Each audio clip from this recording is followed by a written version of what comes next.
All right, everybody, I am back to interrupt the great music stream. My name is Kick-Ass Pancakes, and I am here with FroobMcGuffin. How are you? Yo, I'm doing good. How are you? Good, good, good. All right, so whenever you are ready, give yourself a countdown, introduction, and I'll give it over to you. All right, sweet. We're going to be here for probably around 2.5 hours, so we'll just get going here. Using without clear data, otherwise we're cheating. I may have messed up there. I need to go back to the title screen. Whoops. Never mind. But yeah, I'll do my intro now, I guess, then, whilst I'm messing up. Don't start timing yet. I messed up. But yeah, this is Yakuza Kiwami. If you've seen my previous runs at BTP, I have done a kind of weird order. We went from Yakuza 0 all the way to the very end of the saga with Yakuza 6. We came back to Yakuza Kiwami 2, which, gentle reminder, is coming out on PC May 9th, so that's super soon. And now we're going back to Yakuza Kiwami, which is the game before Yakuza Kiwami 2, which is actually the first game in the series.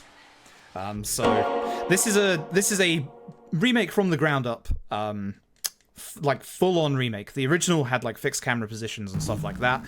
You'll be seeing basically the usual Yakuza goodness that you used to. Anyway, let's do this for real this time.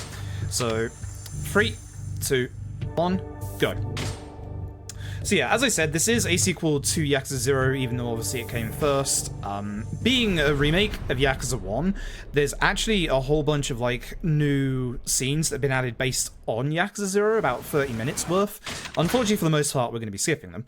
But as far as like story-wise go, we're set a few years after Yakuza 0. I can't remember exactly. I want to say it was like 8 years or something. But Kiryu's basically worked his way up the Kazuma family under the Tojo clan umbrella. He's now basically tipped to be lieutenant or patriarch, I think, one of the two.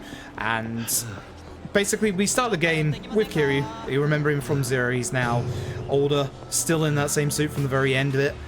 And he's going around with Shinji to collect on some debts. And as with every Yakuza game, here comes a tutorial.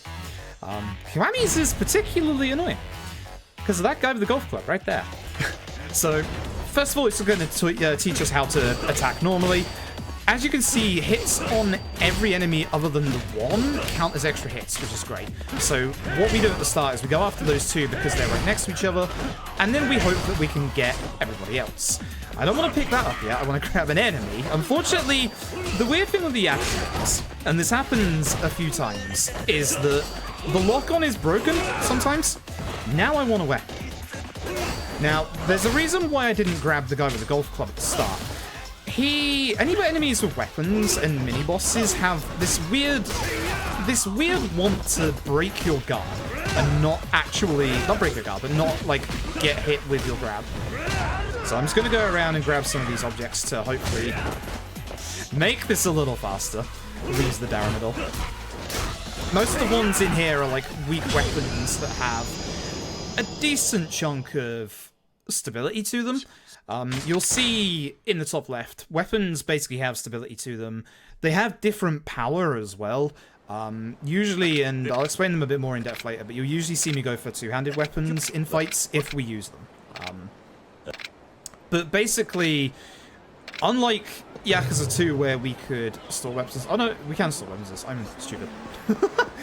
Sorry, I did an all sub-stories run of Yakuza 6 2 days ago. And that has completely fried my brain. So, unfortunately, like, yeah. So now we have the second part of the tutorial. This lad here, we have to block against him. Enemy AI and aggressiveness can be a bit weird. Sometimes they'll attack, sometimes they won't. As you can see here. You just have to learn to roll with it. Now we learn about dodging, which is called quick stepping. As you can see, it's literally a dodge. Now we learn about heat attacks. These are super violent attacks that do a massive amount of damage. And when I mean massive amount of damage, I mean massive amount of damage, as you're going to find out. You saw there when I grabbed the enemy that we couldn't actually use another heat attack. The reason for that is there's something built into the game that stops you from just basically spamming heat attacks all the time, because that would just make you completely OP. So you have a little cooldown at the start of fights and also in between each heat attack before you can use another one. We didn't actually beat this guy up till his face was bloody. That was everybody's fan favorite, Majimagoro. You'll see him soon. If you're a fan of Yakuza 0, don't you worry, you'll see him soon. And hopefully not a lot. But you can see we're in Serena now, the bar Serena. Barmaid, Reina, and then our best bro, Nishiki, if you remember Yakuza 0. We're there and we're celebrating Yumi's birthday. Yumi is somebody who grew up in the orphanage with Kiryu. And it's her birthday. And Kiryu's a bit silly and hasn't got her a present. So Reina's just going and getting her a ring. So we're going to go get the ring. This whole segment was added to Yakuza Kiwami as kind of like a bit more of an extended tutorial. So this is brand new content. It's not great in terms of things because you'll see why. It's essentially a fetch quest that just kind of ends. So it's not great. So something to pick up on real quick whilst I'm running. You can see that Kiryu kind of like puts his head back and starts panting a lot. There's basically a stamina system. We start at level 0, and it can go up to level 5. I'm using old strats. Basically, Lily, in the chat, Lilygram, she basically... I did a run of this that was like 3.5 hours long. She came and destroyed it by 45 minutes because of a thing that we'll discuss in Chapter 2, which is insane. But Lily basically made another kind of updated route yesterday, or day before yesterday, which I practiced a little bit today, but we'll see what happens when we get there as to whether I do it or not. In that case, if we use the old route, it will be stamina level 2. If we use the new route, it will be stamina level 3. But I'll describe those when we get to them, when you find out about a lovely man who goes by the name of Bob Utsunomiya. You can't miss Bob, he's awesome. So we ran into an old dude there. He stole the ring. So we gotta go get the ring back. He's a pretty well-known thief and a pickpocket. This man's telling us about him. He's got a reputation, etc., etc. Kind of interesting this man will just walk up to this obvious Yakuza and just have a nice open conversation with him, but there you go. Also, that's going to happen a few times because for some reason, if anybody knows about playing PC games on Steam and they use an actual DualShock with the micro USB, it's awful. And it constantly disconnects. I didn't even move my controller or the wire. It's going to make me mad at some point. Just as a heads up. Especially if the first one comes in the first 6 minutes. So we basically have to go on a little bit of a cat and mouse chase with him around the city. He's not very good at hiding. We only have to go... He's got an amazing run animation. He's going to go down to a little alleyway in a second and we'll beat him up then. So... this is all to lead into this next encounter, which is the extended tutorial for Yakuza Kiwami. One of the big things that was taken from Yakuza 0 into Yakuza Kiwami is all 4 of Kiryu's styles. If you remember the BTP 2, I believe it was, where we ran Yakuza 0, or 1, I can't actually remember, I think it was 1 actually. We basically had 3 styles for Kiryu in Yakuza 0. All of those have come back with another one called Dragon. Now, at the start of the game, Dragon is super powerful, and we're about to not have Dragon be that strong in a minute. This guy is the literal worst. He has one of the most biggest dodges in, like, the entire series.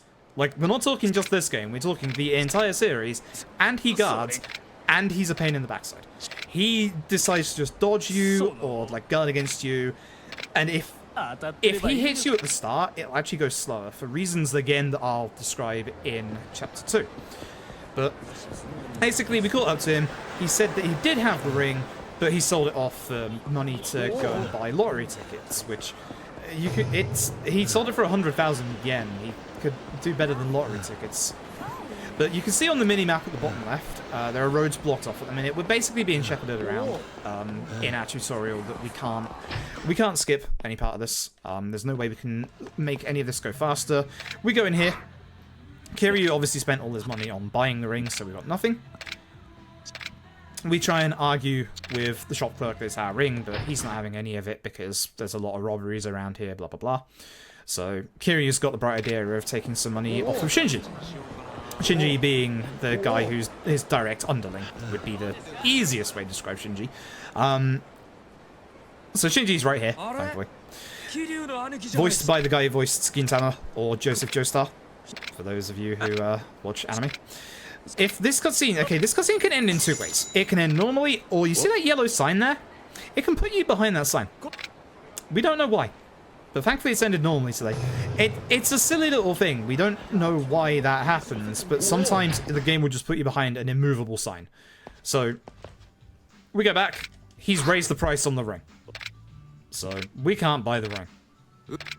So we argue some more. We say that there's an engraving of Yumi's name on it, because we had that done at the marsh. And we're just going to go and get more money from Shinji. Because, why not? It's what he's there for.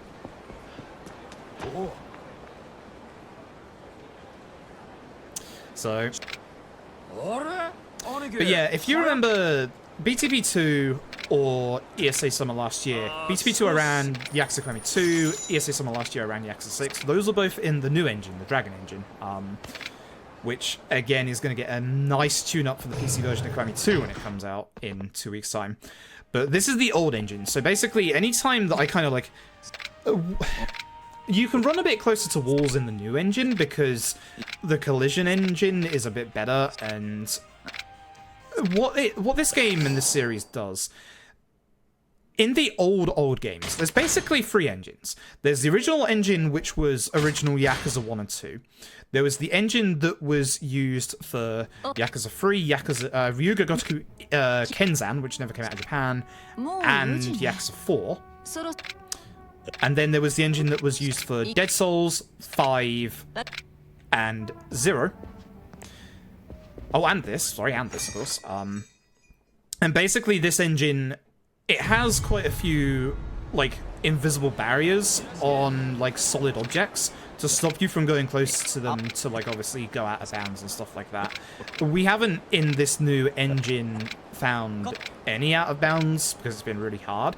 In the new engine, and I think the way they do it is that in the new engine, where it's a new engine and they're having, like, there's some streaming problems with it because it's obviously streaming to the PS4 itself. And it's most notable in Yakuza 6 because there's one area that's kind of infamous for it. But when you go around a corner, you can actually despawn buildings, but physically, they're still there. So it's really hard to get out of bounds. So we basically went and delivered the money that we got off of the raid to, let's just call him our foster father, Kazuma. He's the one who we grew up with in the orphanage, and he's also our head boss, head of the Kazuma family. Remember the dude with the golf club? Yeah, he's not happy. He bought muscle. Now, what we're going to do is we're going to go after the muscle first. I want you to watch the bottom right at the muscle's HP bar. When he doesn't hit me. Well, never mind. Ignore that. So if he hadn't hit me, we would have been able to kill him in one hit. Instead, I'm just going to use this bike and teach him this. Which is actually still slower than actually. I'm just going to hit the attack. But basically, and I'll describe it in a bit more detail, we have a skill, and you can see Kiryu's massive HP bar at the minute. We have a skill that basically increases Kiryu's damage if he's full HP. Which, yeah, any little hit that you take will basically drop that damage. The nice thing about the early game, especially Chapter 1 and 2, or no, Prologue in Chapter 1 for this game, is that it does heal you after pretty much every fight, and it also heals you after the end of every chapter. So that's super useful. But we will be picking up healing items and the likes. So what's basically happened is Yumi's been taken by Sohei Dojima, if you remember him from the end of Yakuza 0. And basically, Nishiki, in a fit of rage, has gone to rescue Yumi, and has ended up killing the Patriarch Sohei Dojima. Kiryu knows that obviously Nishiki has a sister who's really sick, and has said to Nishiki, you know, you can't go down for this, so Kiryu's taken the fall. So here's a guy with some forks, and he's trying to stab us. Sent by Chairman Serra, apparently. We're going to do that. So you saw his HP go way more than the guy before there. You'll be seeing that a lot during this run.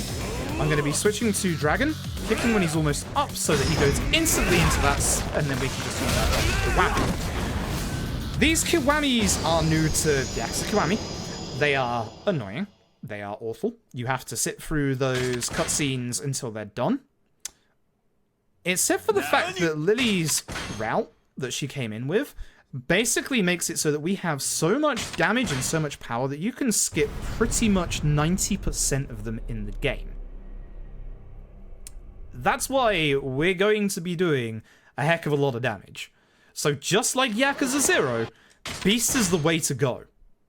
Beast is 100% the way to go.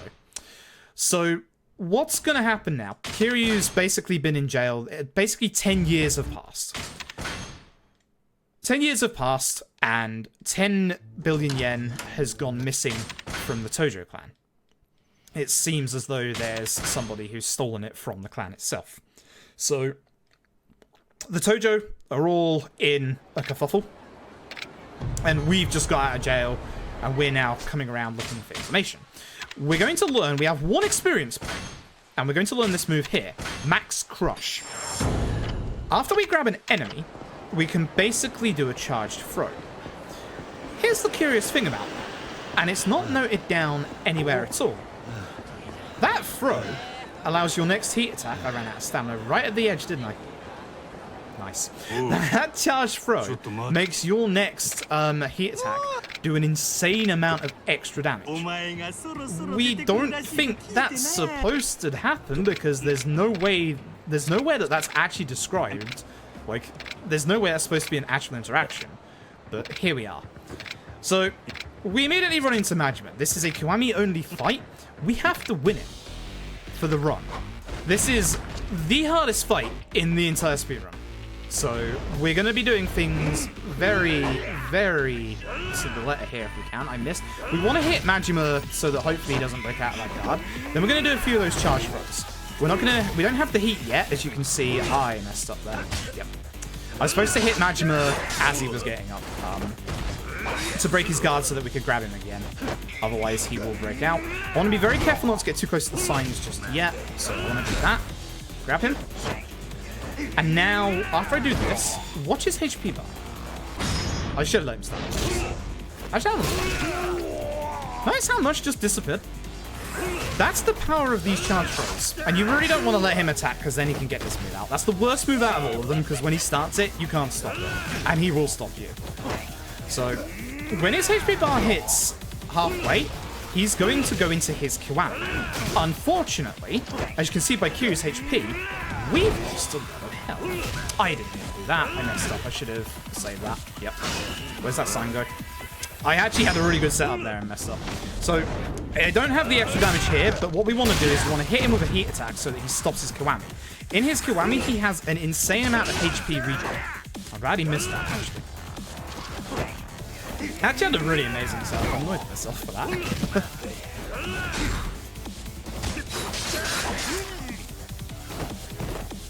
But at basic, his set HP intervals, he will basically go into his Kiwami. And we really don't want that to happen. We do not want his HP to get regened. The best weapons in this fight are that sign that just went away, and also that bike. And the longer this fight goes, the worse it's going to be for me. I'm going to grab the phone. That's what I mean about the bad lock on sometimes. And this can happen. He has a few QTEs that he does himself. I do have a spare save here just in case, because this is not going well and has the tendency of not going well, unfortunately. I cannot... I'm going to have to use it anyway. Yeah, I didn't want to use this. I should have used a normal ground attack. He's going to go into his Kiwami. Okay, let's just hit him. Because you can see his HP regen right now. It's actually insane. I can break his guard if I can. Like will finish him off. That was a really bad Majima. That was a little worrying for a second there. That was an awful Majima fight as far as they go. I had a really good setup and I messed it up, so that's on me. But as you can see, we earned a lot of experience from that. 100 to be precise. Technically, you're supposed to lose this fight. As you can see here, the cutscene plot armor basically says that Majima won, even though we won. So the whole point of... And we'll go into this a little bit. There's basically... With Kiryu's Dragon Style, which you'll never see because basically... we have to use a very convoluted method of leveling it up, which we'll go about in detail in a bit. We grab mastery here. This is important because grab mastery gets us full heat, or not full heat, but a lot of heat when we grab enemies. And you can see that basically I'm going through a whole bunch of upgrades of our things. The ones that are important, these are your Kiwamis. So what the game doesn't tell you after you've got the tutorial for it is that it takes them away from you. We can get all of them in the game apart from Dragon. Well, you can get Dragon, but we can't get this run. We need to grab Charge Combo here and Charge Attack to make Beast a little bit stronger. And then we're going to go into our body tree, where we're going to get a whole bunch of health boosts, but we're also going to get attack boosts as well. So all your HP and attack boosts are in here. And there's one skill in here that is super important. It's down the very bottom of this first pathway. It is Destroyer's Secret Gorged. And that's the move where if we have full HP, we do extra damage. So that's basically all of the important ones. There it is right there. And that will basically let us skip most Kiwamis in the game. So now we can get on with things. We're going to run into a guy here. He's a lookout. His name is Punk Ass Abe. As you do.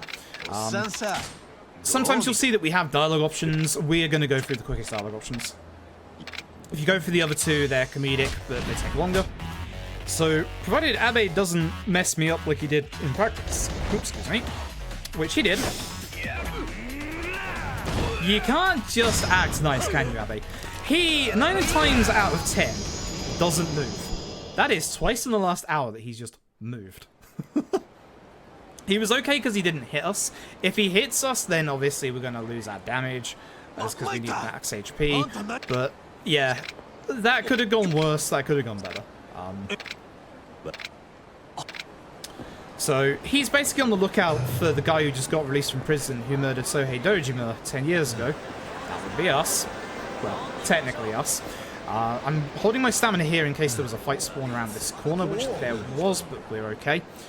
This is Aoki. We met him very briefly in the first chapter / prologue, alongside another informant called Tamara.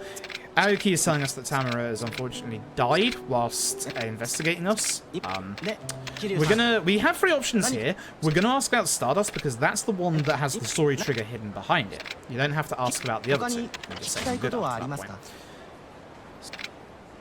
So in the Hyper Odd route, we used to have to do this sub-story on the right here, this lady in blue, but now in this new route, we don't need to go anywhere near her because we just got the 100 XP. I don't like that fight spawn. Okay, good. So unlike Yakuza 0, where we were able to throw money everywhere to get rid of random fights, we don't have anything for that in this. So we have to rely on a few other methods and also pure luck, just to not have any fights. So we were told by Kazuma in a letter when coming out of prison to go to a place called Stardust. This is a man from Stardust. His name is Yuya. All I'm going to say is watch his HP. He's supposed to have a Brawler Extreme. Supposed to. A man is dead. A man is unfortunately just... Basically, you can skip all the Kiwamis. It's super great. But this is Stardust. It's a nightclub. And basically, Yuya is like the, not the owner, but like the co-manager. And then there's Kazuki, who is the manager, who you'll meet here. And then here's a ruckus from some JoJo lads. And of course, we're going to get involved. So far, all you've seen is one-on-one combat. Now you're going to see a big old group of enemies. So what we want to do, and this is Shimano's goons. You'll see Shimano at some point soon. We want to grab the guy on the left with the knife. We want to use Beast Throw into him. And then we want to watch where the knife goes. That knife is very important. We need to build our heat back up, whilst hopefully not getting hit at all. If we do get hit, it's not too bad. Like that, unfortunately. So, know where the knife is? We're going to grab the main guy, which unfortunately is this guy, and his guard broken. We're going to throw him to the floor, because he has a ball extreme. We're going to grab the knife. And we're going to do something kind of nasty to him. You're going to be seeing that a lot, by the way. So this guy is aggro. You can tell because he has a kind of red aura over his head. Aggroed enemies, like, they attack quite fast. They sometimes have hyper armor to their attacks as well, so you have to be somewhat careful. And just as tragedy was about to fall us, Shinji walks in. Shinji is going through a phase. He's donned a nice-looking leather jacket. But Shinji has been sent by Kazuma to get Kiryu up to date on things. One thing that has happened whilst we were in jail is that Chairman Serra has been murdered. So, that's not great. So, Serra's funeral is about to go on. We're going to go and... because Kazuma's going to be there, we're going to go there. Even though the entirety of the Tojo is going to be there. And they're all looking for blood. So, that's Shimano. You'll see him real soon. So, the start of this funeral section is kind of long-winded. There's a kind of MGS segment here. You'll see on the minimap, everyone has like a cone of vision. We have to get past them. We can just go past the right here. Be careful of this guy on the left, because he's surprisingly... he catches people out because he's still a sentry. We got to register for the funeral. Obviously, a fake name. If you accidentally say Kazuma Kiryu, you have a second chance to rectify that, but the slightly quicker way is this way. There's not much in it, actually. But if we write Kazuma Kiryu, obviously they know Kiryu as being the guy who murdered Sohei Dojima, and if you say that you're from the... I think it was from the Dojima family. That guy is also from the Dojima family, so he'll catch you out, and you get thrown back to the start and have to do it all again. So we just went across to... we can't get around the back because we basically need a way around the back to go see Shinji. This guy works for a funeral parlor. Obviously, they're the people that are doing this. He lost his mourning band because he was out here having a smoke. We've basically found it, given it back to him. He's grateful that we found it for him. We're going to go back inside and see a conversation between him and his boss. And he's just decided, I don't want to do no funerals for no Yakuza, I quit. So, yeah. He doesn't need the mourning band anyway. So we're going to go back outside and speak to him. He's going to be having another smoke. And he literally decides he's, like, just going to go be a vet or something. And then just literally walks off and leaves. That's how it works. Later, dude. So he's thrown away the mourning band in a trash can. There's 2 trash cans in the area. It's always in this one, thankfully. The other one only has a dirty pocket tissue. And now that we have the mourning band, we can get by this guy, and we can get behind the... we can get behind the old doors here. You can see this guy on the left. He is from the Omi Alliance. The Omi Alliance are the big Yakuza clan over in kind of Osaka. And despite the fact that we were well known in the Tojo clan, this is the only man who recognized who Kiryu is. Interesting, that one. So, again, we're going to grab him, we're going to throw him, and we're going to punch him. And that's going to be it. Easy peasy. And then we're going to go through to the other side of the door, and Shinji is waiting here and decided, you know, not to actually come help, but... thanks, Shinji. But we have a suspicion. Basically, Shinji told us that Nishiki is a completely changed man. Which you will have seen in the cutscenes, obviously. We can't. We, very importantly, need to go to this man, and we need to go buy ourselves a dagger. For, oh, you know, no specific reason. So, you don't actually have to follow Shinji here. We can just go straight to the door. He's going to go get Kazuma. In the meantime, we're going to be having a look at some portraits so I can get you up to speed on a few characters real quick. This is Chairman Serra. He's now dead. This is our foster father Kazuma. Currently not dead. It's a little weird. You have to stop fully before you can actually go into first person. Sohei Dojima. Dead. Shimano. Not currently dead. Good eyebrows. And our best bro Nishiki, who has now parted his hair backwards. So Kazuma comes in, and then Kazuma gets shot by a sniper. And with all the kerfuffle, Shimano's found us. So now we have the big old Tojo HQ set piece. Whenever you come to the Tojo HQ, there's always a big old set piece. That was a lucky hit. I wasn't sure if I was going to get the guy on the left. Again, we want to leave our HP as high as possible for as long as possible so that we have more damage so that this goes quicker. So we're going to basically be grabbing a whole bunch of lanterns at the start here. I'm going to start swinging early so that these guys don't hit me. Making sure I try and hit everybody. They will come after us, but it's just a little quicker just to get rid of everybody. So, I'm going to switch to Brawler, because Brawler runs a lot faster than Beasts, and I can dodge. So I can dodge these guys with their knives. I'll go down in one. I should be doing two, though. I had a feeling. Sometimes that guy will start off, and like this guy will start off and completely miss you. That is unfortunate. That is very unfortunate. That's going to make this part slow, unfortunately. So I'm hoping that everybody stays up there as long as possible. We're going to have to go back to the tried and trusted 3 light 1 strong combo because we just don't have the damage anymore. And basically we want to hopefully hit as many enemies at the same time with our strong attack. So basically we want to try and keep people together and not get hit by guys with daggers because that will keep us down on the ground for a long time. Or swords. Brawler has this thing where you can counter hits to it, but again, over the course of the run, we won't actually be using it that much.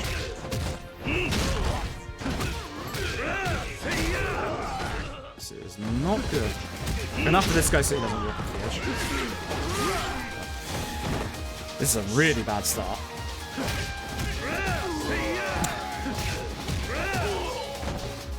I was going to take this dagger.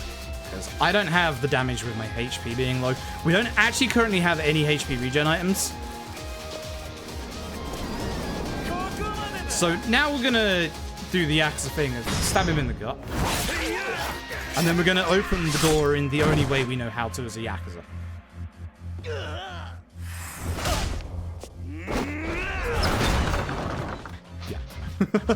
So I'm going to kick these boxes and grab the Stamina and XX. That is a medium heal for HP and your heat. There's another one there.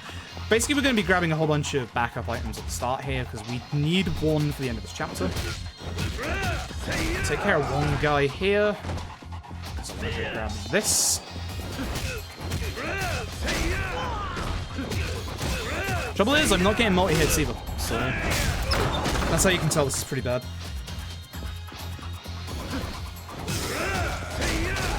That's why you want multi-hits. The strong attack, even though they're at full HP, the strong attack of like a 3 light strong is ridiculously powerful. Like, ridiculously so. It can basically one-shot these guys and pretty much one-shot anyone. We hopefully want to get all 3 of these together, but usually one of them goes and runs off.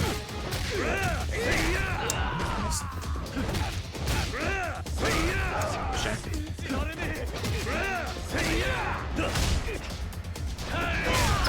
Yeah, like Lily says, opening doors counts as breaking items, which is going to be useful because we want to get these things called completion points so that we can get extra stamina. Hopefully we'll have enough by the time chapter 6 rolls around. Okay, usually the guy in the back walks forward a little bit, but this time sometimes you can get all 3 of them at the same time, and that's like one of the most satisfying things, but I'll take 2. We're going to leave that healing item because we're just going to grab this one downstairs.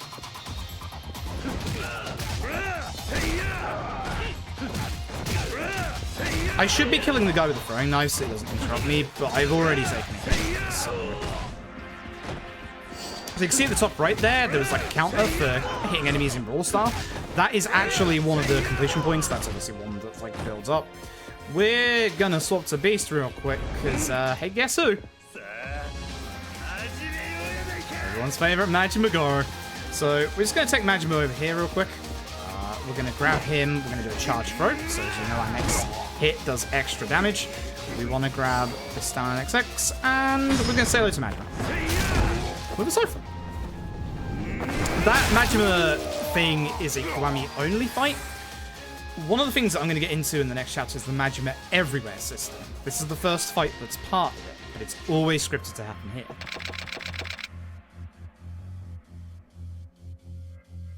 So we've got one more encounter to deal with. We're just going to be hitting these guys with these 2 lanterns that are here. Hopefully they'll stick together, which they are reasonably. That's not too bad. This other lantern. That was okay. I was kind of hoping they'd stay a bit more together, but they didn't. Anyway, Shimano's not going to last long. Now, a lot of people struggle with Shimano as their first boss, because he has massive HP regen in his Kiwami. About that. So what we're going to do is we're going to heal. I'm going to use the lighter version, because we haven't lost that much HP. We're going to put the dagger. We're going to grab him. We're going to charge throw him. Watch his HP.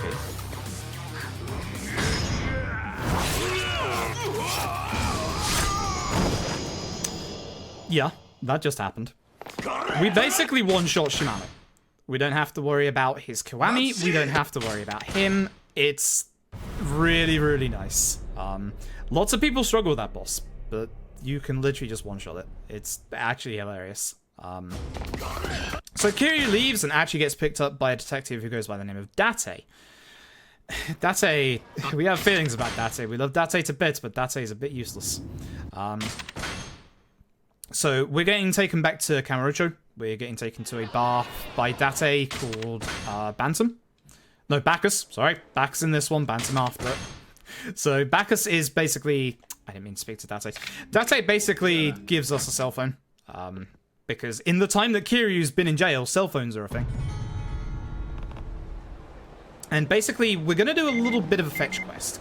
Now, here's where the danger starts. For those who have played Yakuza 0, or saw my run of Yakuza 0 for BTP before, you remember Shakedown? You remember the great big hulking raid boss that walked around Kamurocho and stole all your money? He's been replaced by Goro Majima. The Majima Everywhere system basically makes it so that Majima is now a raid boss. We're getting dog food for a reason, trust me. Majima now becomes a raid boss. He can spawn in quite a few places around Kamurocho. It gets more in-depth the further down, the more you kill him, the more in-depth it gets. So in the speedrun, hopefully we won't see him, but that doesn't usually happen. He usually turns up once or twice, on average. On a good day, 0, but good days don't happen very often. We need to get some water and a paper plate from here as well. Money is very... I say it's very tight. It is tight in this run. As you'll see much later on. We need to have 100k remaining in Chapter 7. So we basically have to be very careful with overspending or getting extra stuff. So the dagger and all the fetch quest stuff that we just got just makes it fine. This is Bob Utsunomiya. I hope you like clowns. Bob is awesome. We can trade our completion points with him. As you just saw, I got ahead of myself there. We just bought stamina level 1. So now you'll be able to see how much extra stamina we have. That's unfortunate. Come on, then.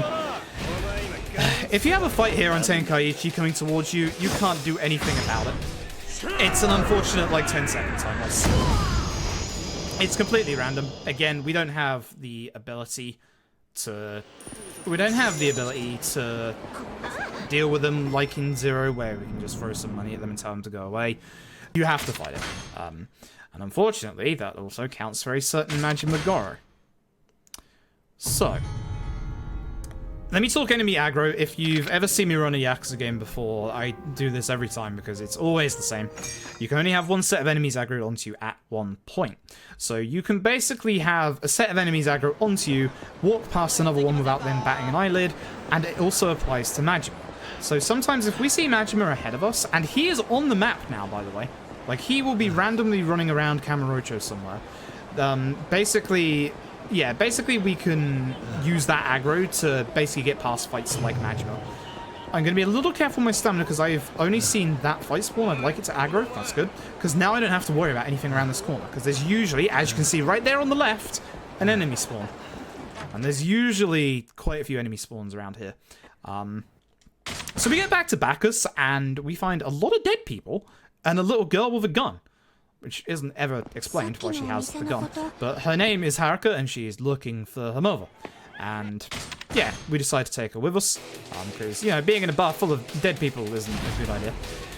And we find these guys hitting a poor innocent puppy with rocks, so we're going to teach them a lesson. So we're going to grab the Meidu Kira, throw him around a bit. We're going to walk forward and right a bit. We're going to grab this motorbike, because, again, two-handed weapons are super amazing, and this bike is no exception. And I got it. I was hoping that wouldn't happen. Because again, we've lost some of that damage. So we don't care about his Kiwami. His Kiwami's not too bad. It doesn't have that much HP regen. It has a tiny bit. I really did not want to take any hits there, but it happens. So we saved the dog, but the dog is in trouble, unfortunately. We gotta save the dog. Would you believe that's why I bought the dog food, the water, and the paper plate? So we gotta give the dog some food and water. We gotta save the dog.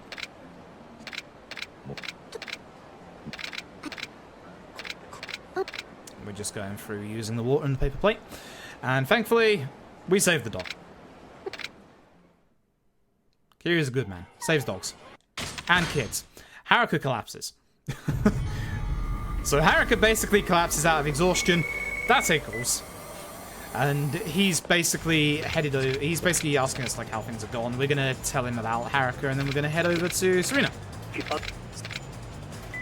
And that's how he's gonna come and join us. So we are kind of being shepherded along here. I think if you go to the left there, that's actually an extra fight. So the route that we take here basically skips any and all optional fights.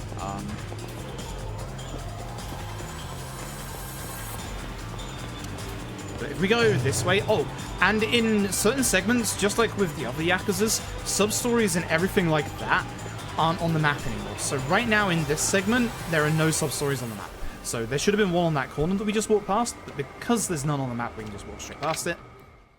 We're gonna hope that we can get a beast throw off on these guys. So hopefully one of them walks towards us.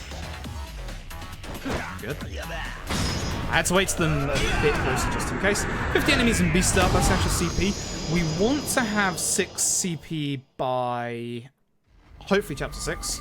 Or an extra 6 CP by chapter 6. I should be keeping count, but there's a good place to actually like have a look and see how much we have just before we have to spend it. So we return with Haricot to Serena. You can skip this cutscene once it transitions like this, and then we are fine. Basically, Haricot's exhausted, but she has a pendant from her mother. She is basically going to look for her, for Mizuki. We know that Mizuki basically owns a bar called Ares, which is in a place called the Millennium Tower. Oh boy, the Millennium Tower. It might not look it at the moment, but we actually are very stuck in the route that we have to go. We have to go this route. Otherwise, we'll get called back. Oh, no, we aren't. I'm thinking of 2 chapters ahead. But we want to go this route anyway because it's the fastest route. Who did I talk to? I forgot to talk to the kid. That happens sometimes. I'm going to forget to talk to Date in 2 chapters' time because I'm an idiot. So you're supposed to talk to the kid to bring the kid with you. Oh, good. Now I'm in the watch. Oh, good. Oh, good. Oh, good. I just want the experience. I'm getting my chapters mixed up. I'm actually getting my chapters mixed up. This is horrifically bad right now. I'm gonna blame my ear on it. Basically, I'm having a few problems at the minute. What up, kid? Let's go find Mizuki. Crap. Basically, I have no sound in my right ear. I'm completely deaf in my right ear. It is a temporary thing. I need to have my ears syringed, which, yeah, it's a horrible experience. But I'm basically running on fumes and my head is everywhere in the minute, so... Now we're gonna get that dialogue. Now we have to go this route. Yeah, stopped by this policeman. The correct answer is let's run Haricot. The other 2 lead to this path anyway, but it just gives you extra dialogue.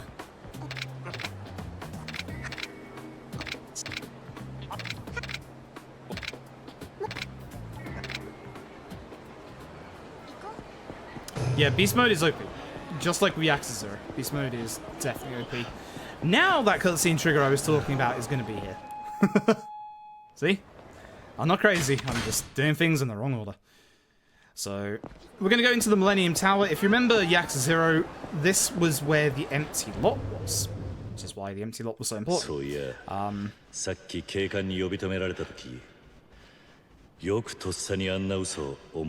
We're going to go up to a secret floor, or we're going to use a secret button in the elevator to go to the very top floor. And and we're going to get to Bar Aries, and we're going to find a picture of Mizuki, who is Yumi's sister. Yumi has gone missing, by the way, after the incident 10 years ago. This is Hayashi. He's a pain in the ass. Always has been, always will be. So we're just basically going to throw him, and you'll never guess what I'm going to do next. Even though we don't have full HP, we're still fine. This is still a kill. It does just enough to kill. And then we're going to clear out the rest of his mob. I'd rather grab one of these chairs if possible. Not sure why Kiryu wasn't grabbing the chair. As long as we do that first swing of Beast, we should get a decent amount of hyper armor to be able to just power through any hits. Basically, they want Haricot because they believe Haricot has a connection to the missing 10 billion yen. So, Purgatory. Just don't forget Date. Just don't forget Date. Speak to Date. Speak to Date. Not her. Thank you. This is the other one I forget. So I've mixed it up this time. But you have to speak to Date. We're after some info. I need to unequip the dagger as well for later in the chapter. I'll do that in a second. But basically, Date tells us of a legendary informant called the Florist over in a place called Purgatory. We're going to go over there. I'm going to just unequip it now. Screw it. We're going to go over there now. It is hidden in a park that is inhabited by hobos. As you do. If you remember West Park, when we went and slept there with the hobos in Yakuza 0, it's the same place. But the entrance to it is slightly different this time. We got to go through the toilets. That toilet says it's out of order. This hobo will ask us politely, not politely, whether we saw the sign. We'll say that we saw it, and then he'll pull a gun out on us, because the hobos in this town run around with guns, apparently. But the florist has seen us coming, and has sent for us to go and meet him. This guy on the left, he's our mate, he's Gary Buster Holmes. He is awesome. You'll unfortunately see him real soon, because I hate having to fight Gary, because I love Gary, but we're going to be fighting Gary soon. This is basically Purgatory. It is a hidden place. It used to be a subway station, but it got completely flooded, and it got turned into basically an underground pleasure pit, should we say. It even has all the staples of an underground pleasure pit, like a casino that features stuff like Baccarat poker, and also an underground Colosseum fighting ring. As you do. So, the florist wants us to do him a favor before he gives us the information. Which, as you can probably guess, when the Yakuza games introduce the Colosseum, he wants you to go and do the Colosseum. So, we have 3 fights. We've got to win all of them, as you can guess. That's not very nice. This is D. Feldman. We're going to grab him. We're going to throw him. We're going to punch him in the face. That's D. Feldman. Next up, kickboxing champion G. Pramuk. Try and guess what we're about to do. Grab him. We're going to charge for him. And we're going to punch him in the face. And as I said not so briefly ago, you know who the third fight is. It's our mate, the amazing Gary Buster Holmes. Now the trouble is, we can't use that strategy on Gary, because it won't kill Gary even when we have full HP. Because Gary is awesome. So we're gonna do it. Wait. Break his guard so that we can grab him again. Throw him. And so that he doesn't suplex. We found out earlier, because when I was practicing, I messed up that guard break and did it a little later than that. We found out that Gary will just shrug it off and suplex you instead. Because that's Gary Buster Holmes. And he is awesome. So the Forest will now give us our info. Gary is awesome. I actually love Gary. Unfortunately, you won't be seeing Gary again in this one. But yeah, the Forest will basically give us... So, well, we'll basically ask about Mizuki, who is Hariko's mother. And he's going to show us just why he's an information dealer. he has a secret room full of security and surveillance. He basically gives the hobos a place to live. He, like, lets them stay and then, like, looks after them. And in return, the hobos spy for him. So all the homeless in the city are working for the florist in his kind of underground surveillance network. So that's pretty cool. And on the way in, we see on the surveillance cameras that Date is being beaten up by hobos, because the hobos don't particularly like the police around here. The florist used to be ex-police though. So we gotta go save Date. Not the first time, not the last time either. Actually, it is the first time, but it won't be the last time. So they're all poking him with wooden swords. Thankfully they don't have guns here, but again, we want to keep our HP as high as possible. It doesn't matter too much if we lose it, because we're going to heal probably when I get hit in the fight after this one. But for now, we just want to try and keep our HP as high as possible. The AI is being horrifically aggressive tonight. That's interesting. That's real interesting. We can still kill them with a full combo. If we had full HP, they'd go down a little quicker. But we basically, one of the reasons we got charged attack was so that last attack that we charge up does way more damage. So even if we get hit, we can still like finish off quite a few enemies. So Date let Haricot get kidnapped by Majima. That's probably that's a phrase you're gonna hear quite often.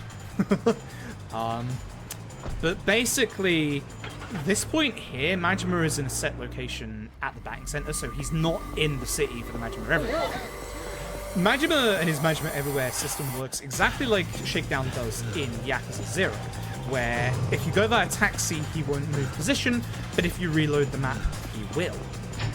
So basically, you can figure out ways of basically making him. I should have waited until I was in the fight, actually, because I'm gonna have to heal. So I did an extra menu there. But basically, Majima's holding Haricot in the batting center. We're gonna come in, and of course, Majima being Majima wants to fight us. So any Majima fight in the run is a pain in the backside. This isn't as bad as the one in Chapter 2, but we still want this to go well. See that guy in the red shirt to the back left? He's the most annoying guy in here. Could you not hit me? Thanks. So this is going to get Majima to literally 1 HP. He's not dead yet. He has to form change first, but this is good. Now again, we want to try and take out as many people as possible without getting hit. That guy in the red shirt that doesn't have a baseball bat, I want him dead, because I hate him. He is the ender of runs. So I really want to hit Majima down so that he doesn't go into his Kiwami. Good. And then we just want to beat up Preston. But that guy in the red, he moves super fast for some reason, and he's awful. Baseball bats are a kind of weird... I love this game. Baseball bats are kind of weird. They're not awful weapons, but they're not the best. They're kind of the anti-two-handed weapon that I spoke about earlier. They're a two-handed weapon, but all their damage is in the third hit. The first 2 hits, they do damage, but not a lot at all. Anyway, Haricot met Kazuma. Kazuma asked about her pendant. That's basically her connection to the missing 10 million. Majima's now back on the map. There's Majima everywhere. Chapter 6. Right. Hopefully I've got enough CP. I did not check. I should have checked. We're going to go back to Purgatory. We have a slight bit of filler in this chapter. It's not exactly filler, because it is story. This is a lad from the Hobo Place. I'm just going to move my notes down real quick, just in case. Cool. And then we're going to go taxi over to Purgatory. No Majima, that's good.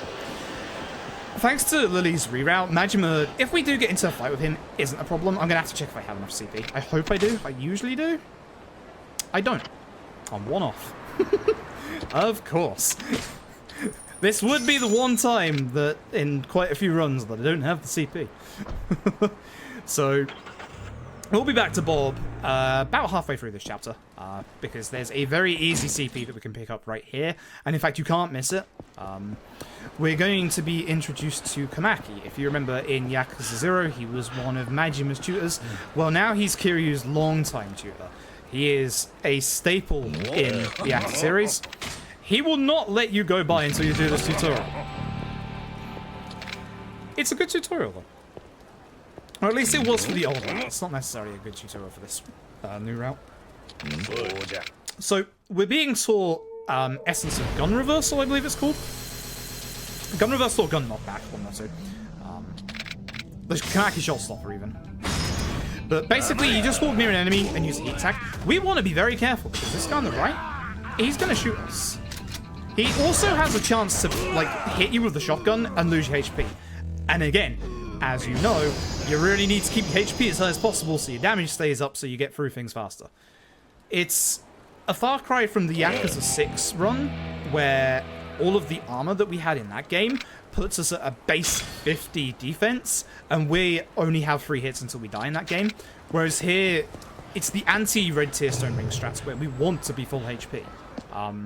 And again, we can't buy healing items right now because we need our money. We desperately need our money. We have a little bit of leeway.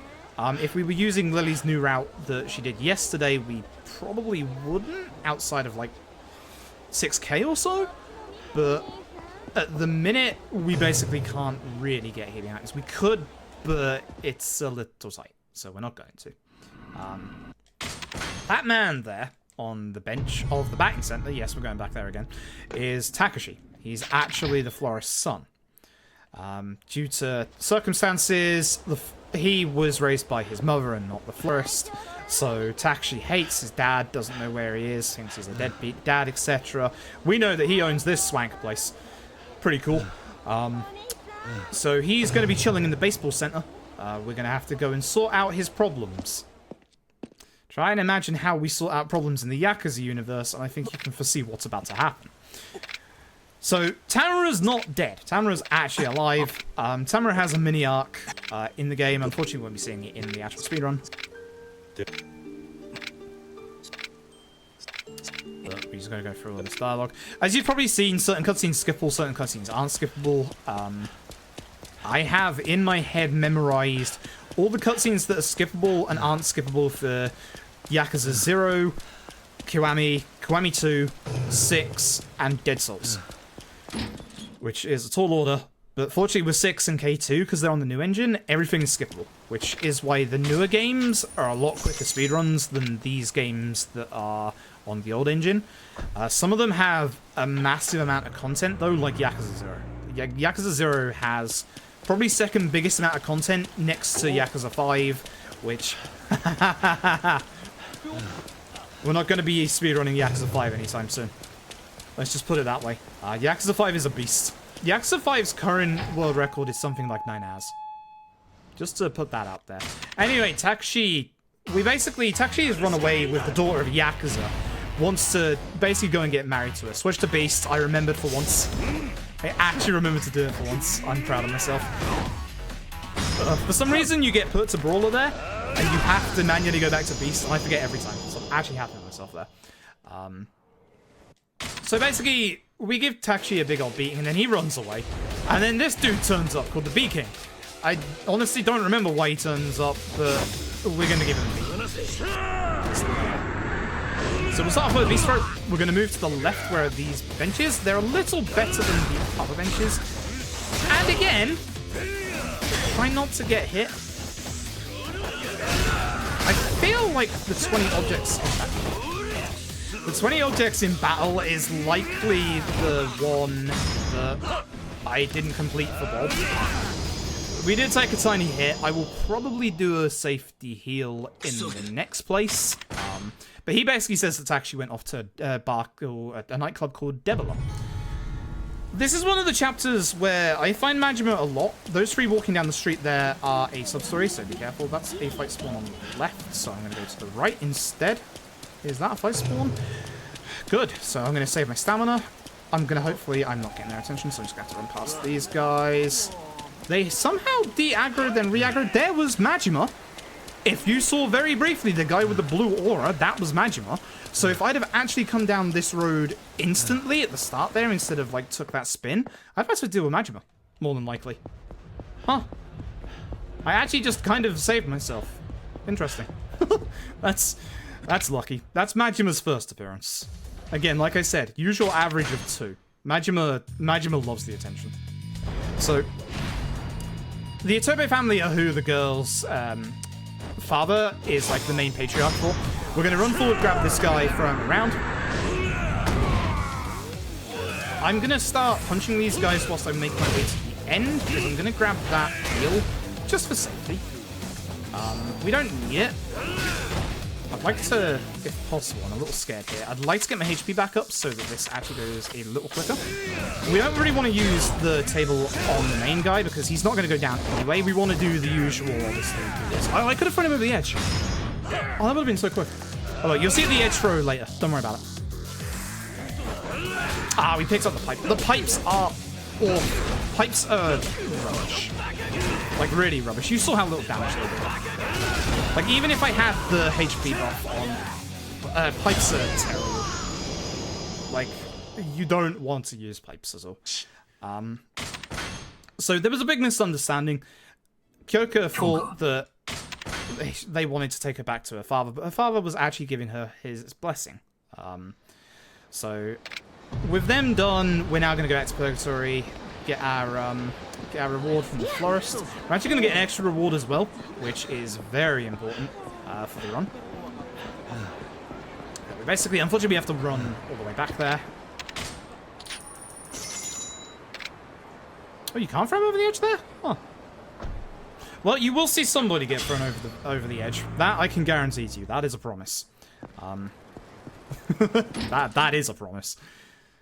But we're going to be heading off towards the florist.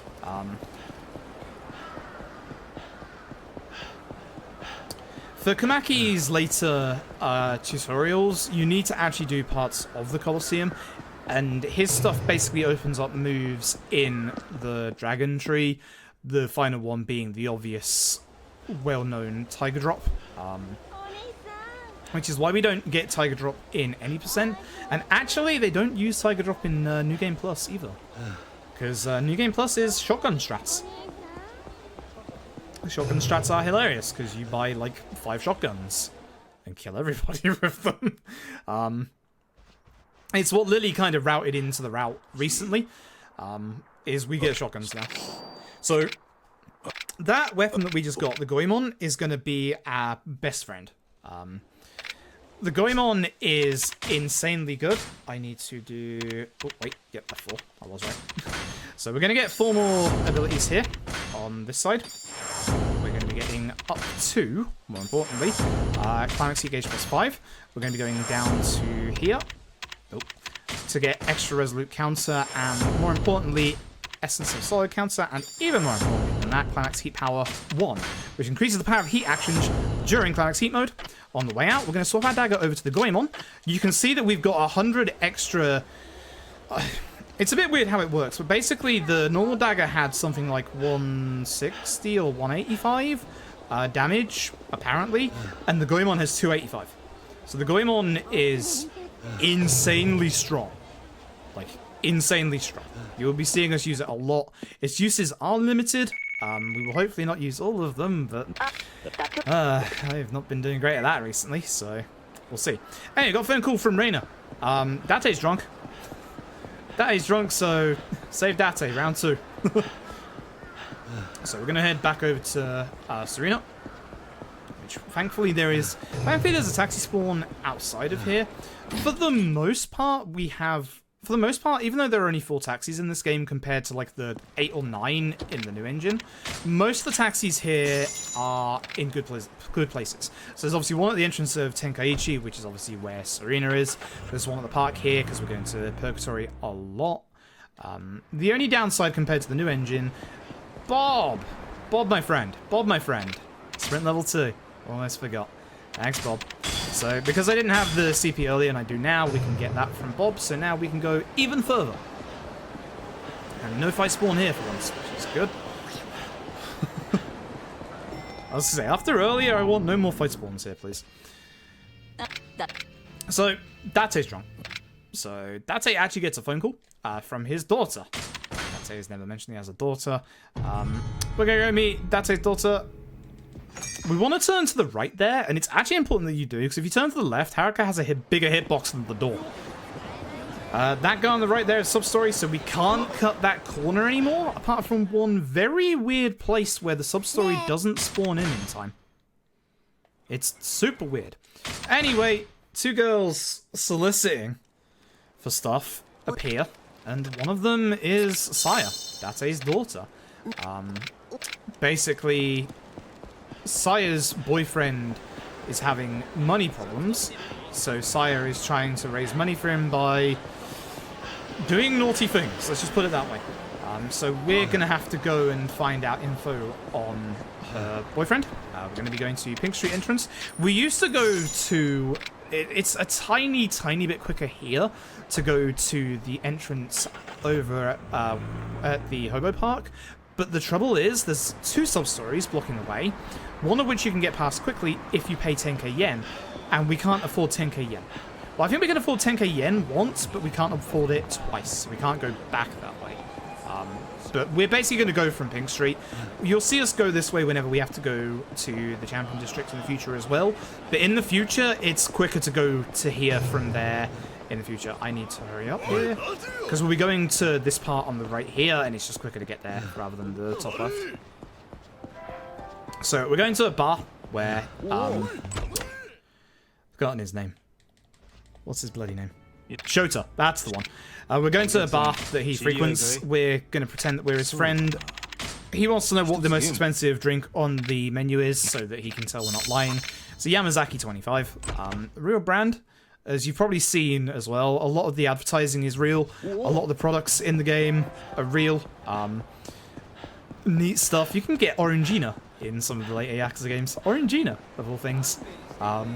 There's Majima again on the right. That's Majima 2. I'm starting to get more than a little worried. That guy on the right is a sub-story, so we're avoiding him as well. I was going to say I'm not minding if that aggro's onto me in case there was like a fight here, but there isn't. We're going back to Stardust, because Stardust is... He's basically found out that he's a host, and obviously we now know Kazuki and Yuya. They know all the hosts in the city, pretty much, so we're going to go get info off them. I dropped frames a tiny bit. It looks like I dropped 250 frames there, so... I have stopped dropping frames, it looks like, so if people's capture is freezed, give it a quick refresh, because, yeah, that was on me. So, Yuya says that Shota does indeed work in Stardust, and that's him right there. And you know what he does? He sells off Saya to these bunch of crooks. Or something like that. Or he owes them money or something. Date's here to save the day. So we're going to team up with Date. I don't have full HP, which is a shame. But we're going to basically take this sign. Hit as many people as we can. I'll tell you what, I'm going to practice that thing we saw earlier, Lily. Once I'm done with this sign, I'm going to move over here. Hopefully everybody follows. And we're going to use this motorbike. Because as you know, motorbikes are pretty strong. Shame that everybody didn't come together. That's going to be a problem. But then there's this sign over here as well. Okay, I'm going to try healing real quick. Bit risky. Because there are a few of them who are aggroed right now. And that guy who has armor. There's his attacks. I'm just going to do this.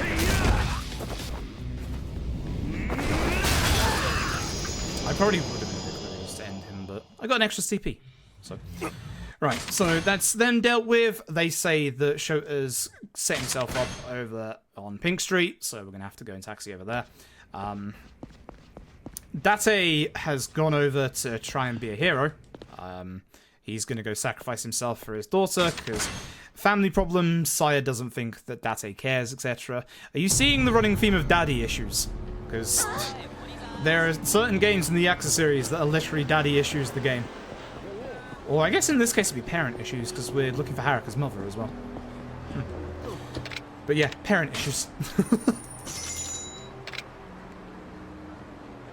So we're going to head over there now. We're going to find Date is got himself into trouble and is about to be killed, even though they know he's a police officer.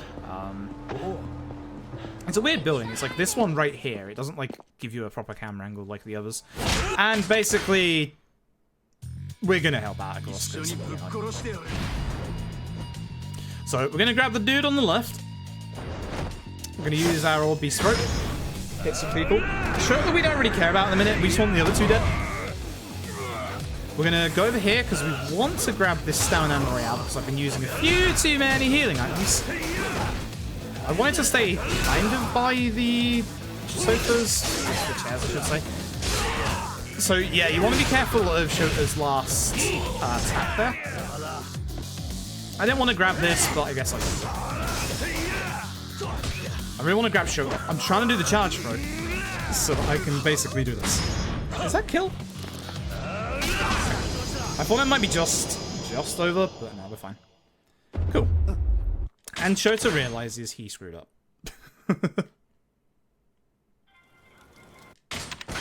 So we get a bit of cutscenes, we get a bit of exposition. We see a little bit of backstory with Nishiki as well, going down the dark side of the Yakuza. And in this chapter, guess what? Date loses Haricot. If you're keeping count at home, that's the second time. Or he will in a bit. So basically, they found Mizuki's body. Mizuki being Haricot's mother. We basically got her photo, and she has a tattoo. This tattoo, Kiryu notices a mark on it because this mark is the same one as the tattoo that he has on his back. So he's going over to go and see the tattoo artist who did it. As it turns out, it's actually a fake. It's not done by him, but he has some information on it, I think. I think it was a fake. Or maybe you're getting confused with Yakuza 2 here. Either way, we get some information from him. And we also get our own tattoo touched up, because it's been 10 years since we went into jail. So, need a warning there. And now that we're done with that, we actually get a phone call, I believe, while we're in there, from Nishiki, who says that he wants to meet. So we're finally going to meet our BFF Nishiki. So we're going to head back on over to Tenkaichi. So again, if Majima had spawned in Tenkaichi, he wasn't before, but the going into the tattoo parlor has basically made it so that it refreshed the map. If Majima has spawned in Tenkaichi, he's going to be there now because taxis don't change his position, which he's not, thankfully.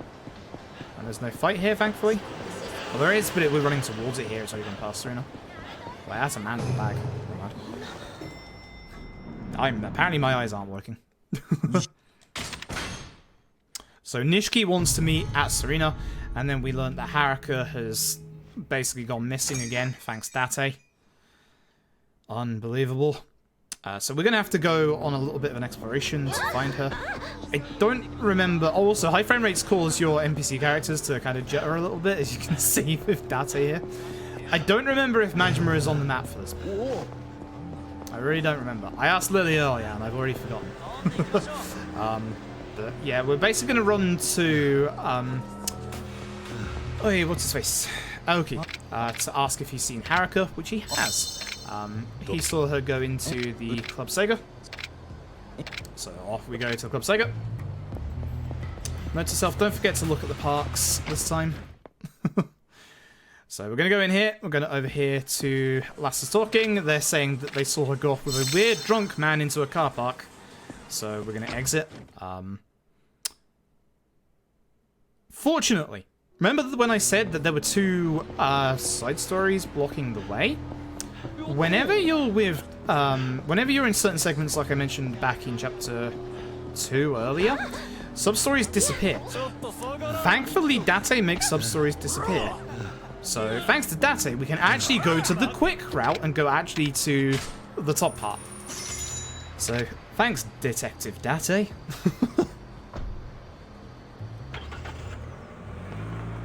But I'll also mention something about the PC version that's a little weird in this chapter.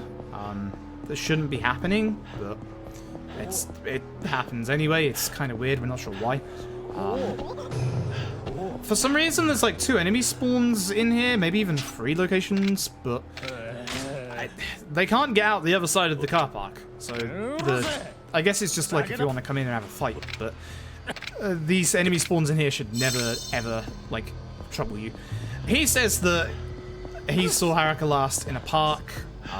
So we're gonna have to go and check all of the parks in the city, of which there are 3. Obviously, there's one right here, so we can go and activate this one. I didn't want to speak to you, Datto. I want to speak to the taxi, thanks.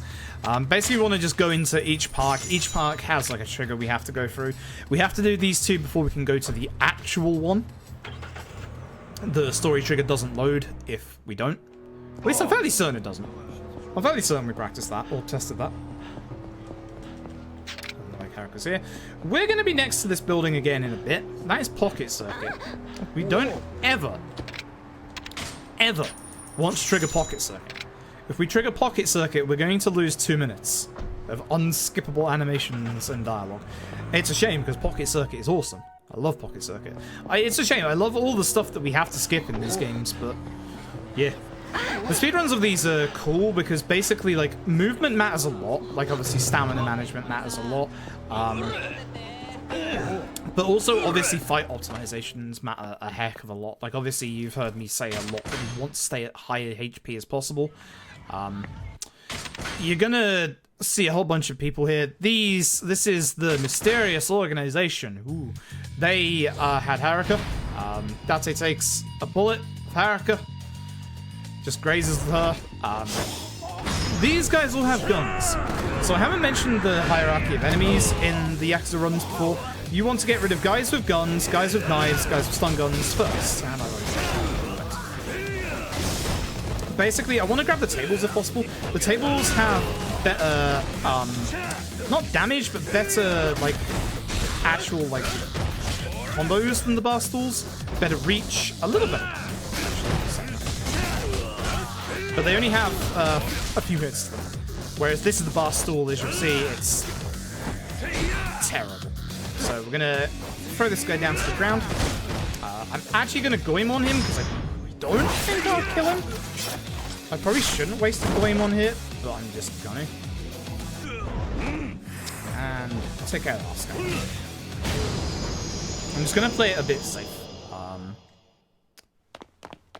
So they all run off. Date's gonna do some actual detective work. And we're gonna hide Haricot out in the hobo park. Yeah, great idea. Date's gonna go over to where Mizuki was killed.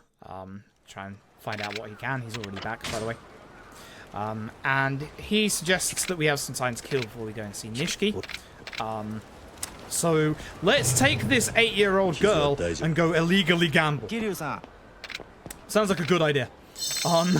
Basically, Mogusa here, he says to us about this gambling hall, this secret gambling hall. We're gonna go over there. We're gonna go to Tenkaichi. I believe Majima is on the map, and this is what we need 100k for. The 100k will get us into the gambling hall. We have 110k, so we are fine at the minute. If this was the original Yakuza, aka Yakuza 1, not Kiwami 1. This casino is super important in the ROM because it allows you to build up money and then basically get a whole bunch of weapons and stuff. I don't like that fight spawn that's right in front of it. Okay, it's going away. I was really worried the NPCs would force it to turn around, but we are fine. So basically in the OG Yakuza, you use this place to get money. In this one, what you're about to see doesn't matter in the slightest, unfortunately.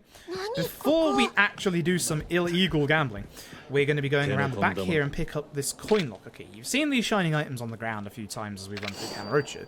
They're coin locker keys. Each coin locker holds a delight inside of it, or something crappy like a really bad healing item. This one is important, and we'll explain why in a second. But so here's what's weird with the PC version of this. This is broken.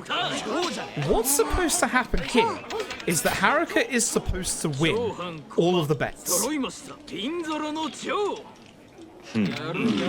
won the first one.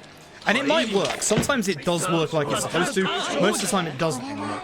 It did work when the game originally came out on PC, and then they broke it in a patch. It's weird. So she's lost. So right there, she's angry because she's lost. What basically is going to happen after we do all of these bets is that the dealer's going to walk off, then he's going to come back. Then the game's going to continue for one more bet. After that bet, which Haricot loses, or it loses intentionally, Haricot gets mad because there's no way that Haricot could lose because apparently she is a god at gambling. So it's now broken in that anytime you like lose here, it doesn't make sense as to why she gets angry because you can lose all 5 of these bets. You can literally lose all of them on the PC version, which is weird. It's completely random, and she should never lose here. It's this bet that she should always lose, and that's how it works on the console version. So we can't like bet all of our money to see if it goes faster because it's completely random whether it works or not. But this is supposed to be a loss. Haricot gets mad, and it turns out that when he went away, he brought back some rigged dice. So everything gets a little heated.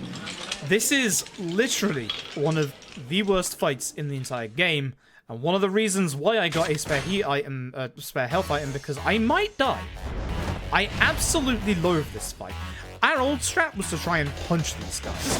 Thanks to Lily's new route, instead we're gonna do, would you believe it? If I can get to one of the main 2, please.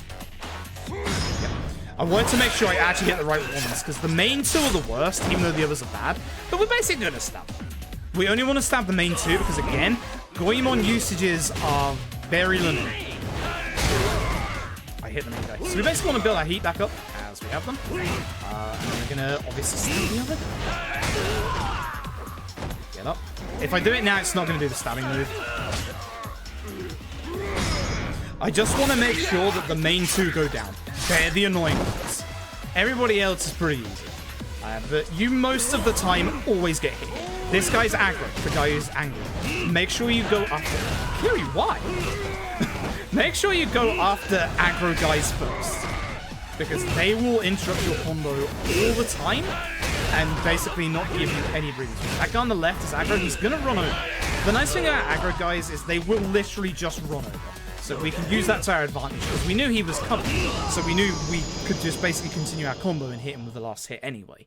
So we can use their like respective behaviors in good ways, but it also depends on like positioning and how everything's going. We get 100,000 yen back. That is important. We're gonna now need a minimum of 300,000 yen in the second to last chapter. But now, after our lovely field trip, our lovely ruckus in the gambling hall, we got to take Haricot back to Purgatory. Are you kidding me? What is with all the fight spawns here today? Stop this! Sometimes you get lucky, sometimes you get unlucky, and unfortunately, fights are now spawning 4 enemies. I should have just done that. So now we have an extra guy to deal with. But the one good thing about that is it has built our heat back up a tiny bit, so we'll have that for our next fight.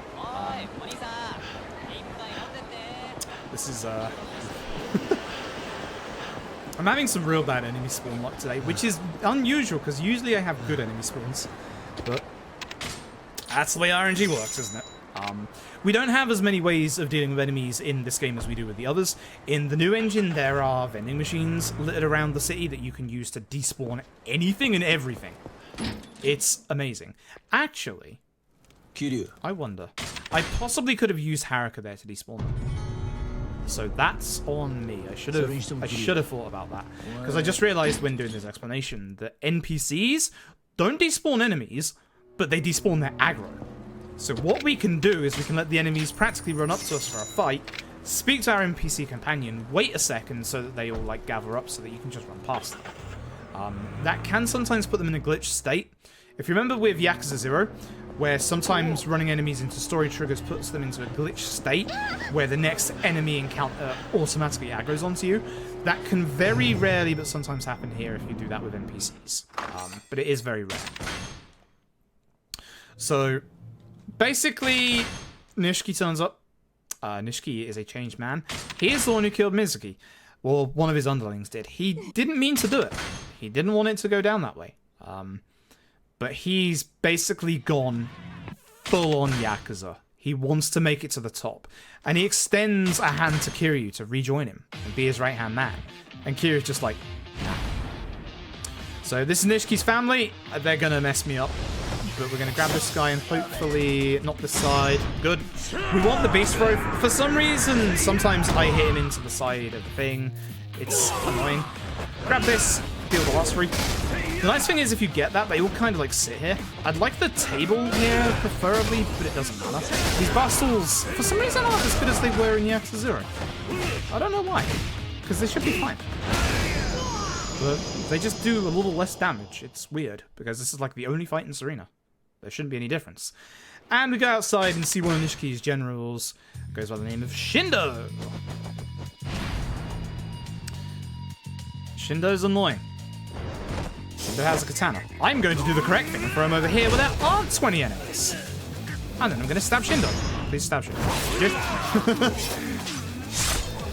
If you let Shindo get back up, he will go into his heat mode and be damn near unstoppable. So now everybody else, as you can see, a lot of them have knives and swords. We just got to clear through them. I'm not going to heal because most of the time he's just going to get stabbed. There's too many enemies. We're going to grab people when they're off the floor to the beast throw. And if we can, we're going to grab ourselves some of their daggers. And have a little bit of retribution. Even though it's a one-handed dagger, the strong attack, if you like hold L2 to not use a heat attack, the strong attack you can see actually can hit multiple for quite a bit amount of damage. I'd have preferred a sword, but all of the sword users are standing, bar Shindo.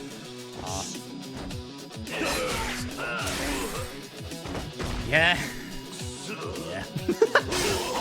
Again, fights can go well, fights can go horribly wrong. With Beast, you have to wait a second until they've hit the ground before you can actually stomp on them. It's a little weird, because otherwise sometimes Kiryu will just, like, charge forward. And that's that chapter. We get some more backstory on Nishiki. His sister basically needed an operation to save her life. Nishiki needed to get, I think it was 20 million yen for this kind of corrupt doctor. And one of his underlings, who has a very big lack of respect for Nishiki, said to him, you know, I'll get you that money. No questions asked. Just grovel at my feet. And Nishiki did. And the guy went and got... I'm supposed to do a level up here. The guy went and got... the money, but he extorted the corrupt doctor, and the corrupt doctor ran off. Not only that, but he also extorted from the Kazuma family, who Nishiki, you know, he has ties to with Kazuma and Kashiwagi. And at this point, Nishiki is spiraling out of control. And hey, guess what? Haricot got kidnapped. Third time, folks. Not even joking. Bate lost Haricot again. So we gotta go find Haricot. And to do that, we're going to go and visit some of the gangs in the area. Now, whilst I said it, and whilst I remember, I should really do my move upgrade here. This is a pretty easy one. It's... oh, yeah, it's these ones. So we want to get Climax Heat Gauge +2. We want to get Essence of the Beast's Torment. Remember Yakuza 0? That was an amazing move. We don't actually use it here, unfortunately. And we get Climax Heat Gauge +3. And that is it for now. We don't have a marker, but we need to go and visit all of the parks around, or we need to go and visit the other park around town again. Be very careful because Pocket Circuit is active. Majima's also on the map.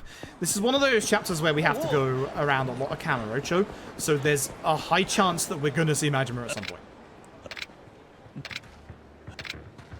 So this is the Blue Gang, Blue Z. They're no ones.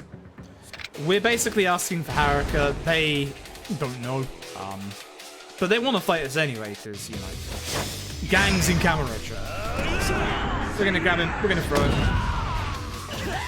And then we're going to do the obvious. He has a Kiwami, but as you can see, he has no HP regen on it. So even if he gets his Kiwami off, usually I grab the guy on the left so that I can hit that guy faster.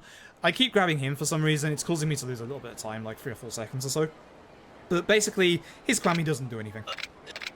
Now, we want to go use the taxi, and the whole reason why I keep being paranoid about Pocket Circuit is the quickest way to get to the taxi is via the pavement in front of Pocket Circuit, and that's how runs are lost.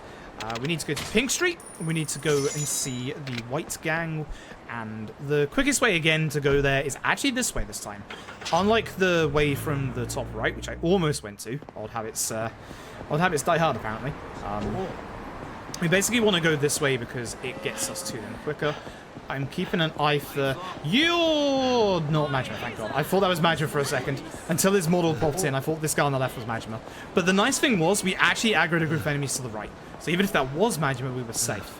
I really thought that was him for a second. There is a chance Majima could spawn in here. And if you're on New Game Plus, that is one of Majima's favourite spots, that manhole we just ran over, to pop out at you with. With any percent, we don't progress the Majima Everywhere system enough for that to come into effect. But there's basically 5 super popular spots that Majima loves to jump out at you, and that's one of them. So thankfully, with any percent, we don't have to worry about him specifically there, but he can be running around. So I like the baseball bat. How did you not get hit? Now I'm calling shenanigans on that one. I don't want the syringe. I don't want this pipe either. I don't want the baseball bat. You can see how bad these pipes are. They're awful. Again, I want to keep our HP as high as possible. This guy can stun you with his combo, which is why he is a little frustrating. So we're just going to do a charge throw into punch. I'll end him.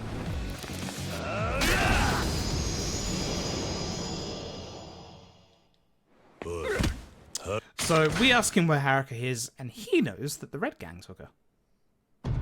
So we're going back to Devil. So that refreshes the map. So even though Majima wasn't here before, he can be here now. And we've seen him here twice. But now all the gangs are kind of, as you can see with the Red Gang here, they're kind of around Kamurocho now as extra spawns, which is a pain because you can see here, like, going down this road is a pain. You can use that little side bit on the left there. It's a little harder to navigate. And one thing I didn't mention was this road down here at the very bottom, you cannot get enemy fights here. It's not programmed into the engine. The nice thing is, or well, that's the nice thing about this engine, the new engine, you can have fights all along this road now. So, yeah. Again, benefits to the new engine, benefits to the old engine. But we're being very careful for Majima. With the any percent route, you can only find Majima walking around Kamurocho. You won't get any of his other interactions because you need to raise his rank. And again, raising his rank gets you moves in the Dragon style, which is why we don't use Dragon in the run, because Dragon is super weak after Kiryu was in jail. Do you remember that time I promised you'd see a man fly over a balcony?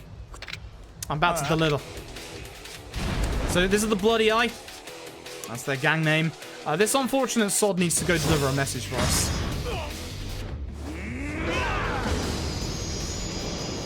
I promised you someone going over those railings, and there you go. So he's going to go down and tell these two. They're the Akai brothers. They're awful. They are awful. I'll tell you how awful they are. Do you remember in Yakuza when I said that the one true style for Majima that was really broken was Breaker? One of these guys has Majima's Breaker style. Why? I don't know. I didn't disconnect my controller. Thank God. It can sometimes crash if it does that during load screens, so that was lucky. Fortunately, the game has autosave. Benefits of PC.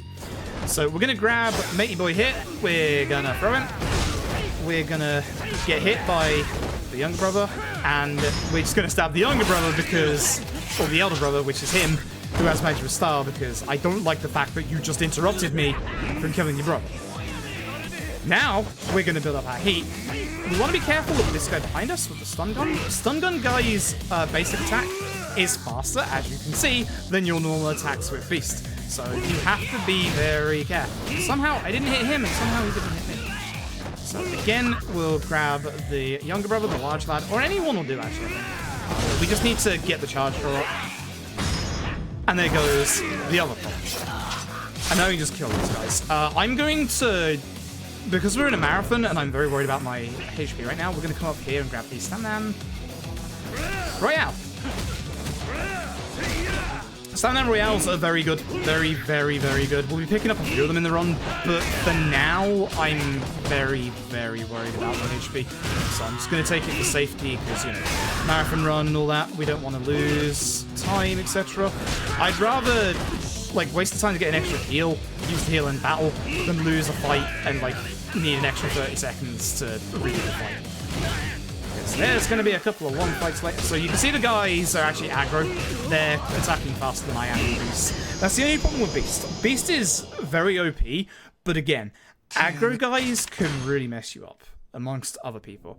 So 12 years ago, there was something that went slightly wrong, and that lovely gentleman there who was torturing Kiryu is a guy named Lao Long. He has kidnapped Haricot to get revenge on Kiryu. Hooray! So we're now going to have to go and save Haricot, but we know where the, he's the Snake Flower Triad. We know where they are. They're in Yokohama? Yeah.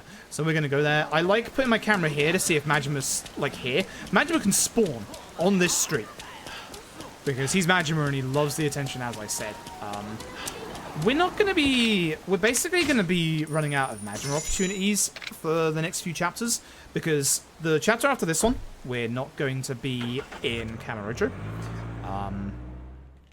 And then there's going to be set periods where Majima isn't going to turn up, because he's actually disappeared. But we're going to speak to Date. We're going to go over to Yokohama. And there's... in this next chapter, there is a massive benefit to the PC version, which you're going to see real soon. Shimano's just having a laugh. Like, we beat Shimano earlier. We'll see him again soon. Real soon. We only have about 3-4 chapters left. 4 if you count this one. But this is the old... do they call it Chinatown? I think they do. But this is a restaurant run by the Snake Flower Triad. This set piece is annoying, even though it's only 2 rooms long. Here's a whole bunch of dudes with Chinese broadswords. These tables are amazing. Like, they're really good. So we'll be utilizing them. I might go get the Stamina Spark. So these tables have, as you can see, about 8 or 9 hits to them. And they do a crap ton of damage. So now that they've spawned, we're going to run over here. We want to take care of that guy on the left with throwing knives. He's going to interrupt our attacks. We do have Hyper Armor, also swinging. And you probably can't see it on the stream, but we have lost a pixel of health. So we aren't doing full damage. Wait, the knife throw is still up? Excuse me? So, no. I guess that's because I don't have the damage. So once again, you get a certain amount of enemies down. Here, these guys come. They're going to all spawn here. Again, guys with guns are a problem. There's a guy with a stun gun. I'm going to... It glitched out, didn't it? There was a pistol here. So, Kiwami and the other Yakuza games have a nasty little thing where if weapons get a little too close to walls, they can go through the walls. Weapons can go out of bounds, we can't. Not fair, is it? I don't know why I picked the stun gun up, but I did. I should have picked the Chinese saber up. I'm just making some really bad decisions in this run, to be honest. So now here comes this guy with this pole. He's super annoying. I'm going to grab this sword. Because I'm just going to stab him. I'm not dealing with him. I do not want to deal with him. He is awful. He will basically spin his pole around and just, like, knock you about. So we have to take care of, even though, like, the next room is up here, you have to take care of... That's actually one of the things I like about the Yakuza series, is that they do have good hitboxes. So because that guy was below me, I didn't actually hit him. Right. Now off we go. But you need to kill every single enemy here before you can move on. I'm going to get the spare healing item here real quick, because again, I'm a little worried and nothing. Safety. So there's 2 hidden shotguns back here. Don't know why, but we're going to make a lot of use of them. We're basically going to be taking out all the enemies as we can so that we can spawn the rest in faster. I was trying to basically get around this guy so I could line everybody up, but...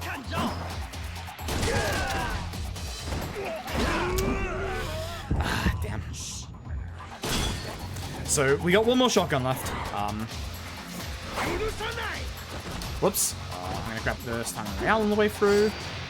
These guys are a little impervious to bullets, especially this guy in front.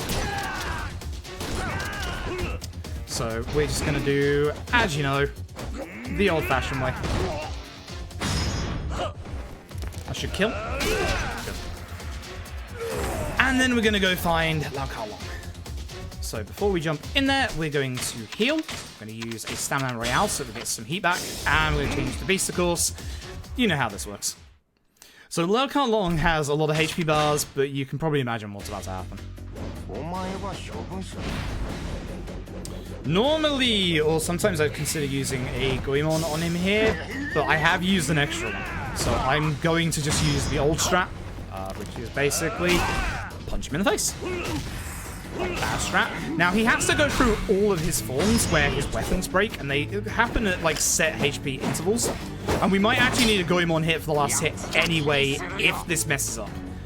So hit him so his guard breaks. It's potentially supposed to break. No.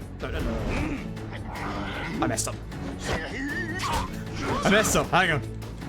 Okay, he didn't go into his heat thing. Good. I was supposed to hit him when he was on the ground. I don't know why I didn't. Now I don't have the damage, so I'm going to have to take it off as easy. I should just hit him with the... I should just hit him with the knife. I'm going to have to hit him with the knife. I'm going to have to heat move him. I'm making some real bad decisions. So you can see that his Kiwami was Brawler. I probably should have done that instead of the Goemon, because I could have changed that real quick, but it's fine. We save Haricot, everybody's happy. Remember in the Yakuza 0 run, where we had an impromptu section, where we had a shooting segment? Yeah, that was an homage to the original Yakuza. And this is a remake of the original Yakuza. Say hello to the amazing thing about the PC port. Notice how this isn't controller. There, unlike the PC port of Yakuza 0, is native mouse controls for this segment. Yup. So this bit went from being horrific to being actually decent. Because now we can actually aim and aim fast. So benefit to the PC version. So basically after every encounter we just want to make sure that we reload. Real unlucky on my headshots today.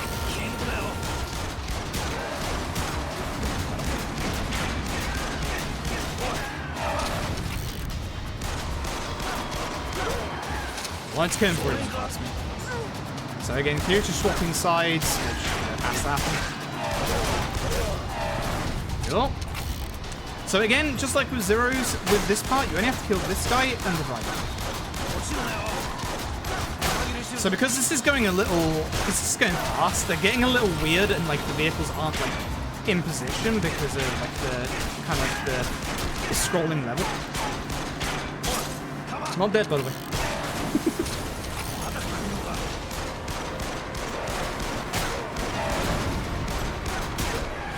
Wanted to hit the driver, okay, hit and go rocket launcher. And remember how it was a helicopter in Yakuza 0? No, we got a big rig this time. Symbol of the snake flower triad.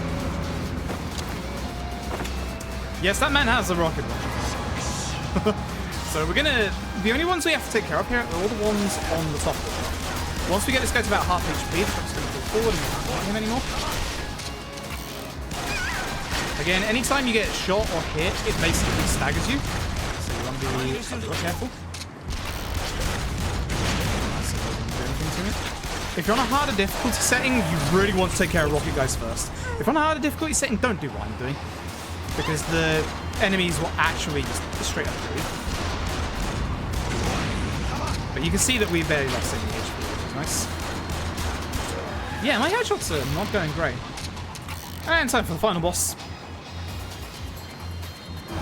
Driver himself. So you can stop his charge if you hit him enough times before he gets close.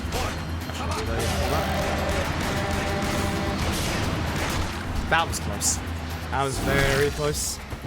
But that's the end of that.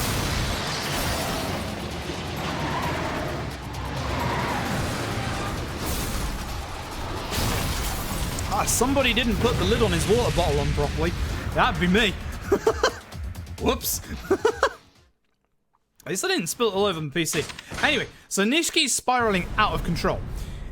The guy who he basically went to get the money, he found out, obviously, where he'd embezzled it. Nishiki was going to commit suicide to be honourable, to make up to Kashiwagi for taking on his turf. And instead, Nishiki stabs the dude and then runs his blood through his hair as hair gel, and that's why his hair is now slicked back. Because apparently blood is a really good piece of hair gel. Yeah, I'm surprised too. Hey, isn't this a... Yeah, it is. So we want to go to our body tree. We're going to go to... We're going to go to here, and we're going to go get a whole bunch of upgrades. We basically want all of these just to get our attack ups. There's no other moves that we really care about too much. That extra, you can see, I can like describe it a little bit better now. You see like you see the orbs as we go around, like you see the 4 different color orbs here. They're all the different stars. So blue is Brawler, pink is Rush, orange is Beast, and red is Dragon. Obviously, again, you're not going to see Dragon. You saw it at the very start, but you're not going to see it again. We have to go through all of these health boosts. It's not like Yakuza 0 where you can use like the money to just like get certain stuff. But all these healths actually help out. Like you've been seeing that even though we're on easy, we are actually taking a fair amount of damage. And I guess it does matter somewhat because we basically want to keep it full HP as we've been saying the entire time. That explosive body mastery ain't too bad though. That's for beasts, and it basically makes enemies drop their weapons. Boost your defense while following resist guard, that can come in handy, but that boost attack 4 is the last one we want. And basically, that's a whole lot of blood. Reina and Shinji have had to run. Reina was leaking info out to Nishiki, and basically they've come to some people have come to kill Reina, and Shinji's gone to protect her, and yet there's all of this blood. So, we now have to run around the entirety of Kamurocho, and yes, you know who is around. So, you don't have to run close to all of... Speak of the devil. You don't have to run close to those. I did on purpose there because I wanted his aggro to go away from me. You only have to run, like, somewhat close to... Or you have to run on the same streets. I'm going to go close to them because of Marathon, because I don't want something to go wrong. But we've seen Majima. We know where he is. That's Majima number 3, by the way. So that's above the average than we usually see, so Majima is being a pain in the ass today. So we're just going to head off. You just have to follow the blood. Unfortunately, even though we know where to go, we can't speed this segment up. Following the blood is basically triggers. Not the blood itself, not the dialogue that's popping up, but just following the blood. There's like hidden little triggers all around it. It's the same in Titanfall 2, where you have to go through a certain level in the specified route. Otherwise, this phone call doesn't happen. I'm so very glad that phone call happened, because I started getting worried. But we know Majima's not going to be a problem. We're going to go up here. Some enemy aggro on us. We're going to be very careful when going into this building. Because that guy there on the left, he is a sub-story. So we're just going to dart past him. And now we have a big old set piece coming up. I believe this is the place that eventually becomes Ryugujo. So basically a home for the homeless. But as right now you can see that it's a derelict building that has no one in it. Apart from these lovely Yakuza lot from the Nishiki family. They realise that Shinji is working with Kiryu, and they want to kill him. So what we're going to do is we're going to switch to Brawler for the majority of this place, because we want to go fast so that we don't get hit, and that we can hit this guy. We're going to be doing our tried and trusted 3 light strong attack, because that is super strong, and can kill multiple enemies if we're lucky. At the minute, they're not. Last guy's gonna get scared. Fortunately, just like with other situations in the Yakuza series, when you take out the last guy, it will teleport you forward. So we can literally leave that guy till last. We don't have to run anywhere. Satisfying. It's so satisfying to get multiple enemies. It's ridiculously satisfying. I'm gonna dodge because that guy can sometimes do a really quick attack. It's rare, but again, I want to stay with as high HP as possible. Now, remember what we said about guns despawning? Yep, it just went through the wall, which is a shame because that gun makes things here a lot quicker. Had to dodge that, had to be real careful. Doesn't matter if we don't, we have to use our heat to get past this guy. Instead, we're just gonna, it's a little bit slower, but it's still not too bad. We'd like this gun not to despawn. Thank you.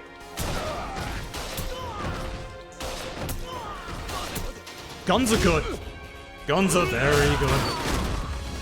This is why we use guns in places where we can use them, especially in here. Is that multi? Nice. Also, amazing soundtrack.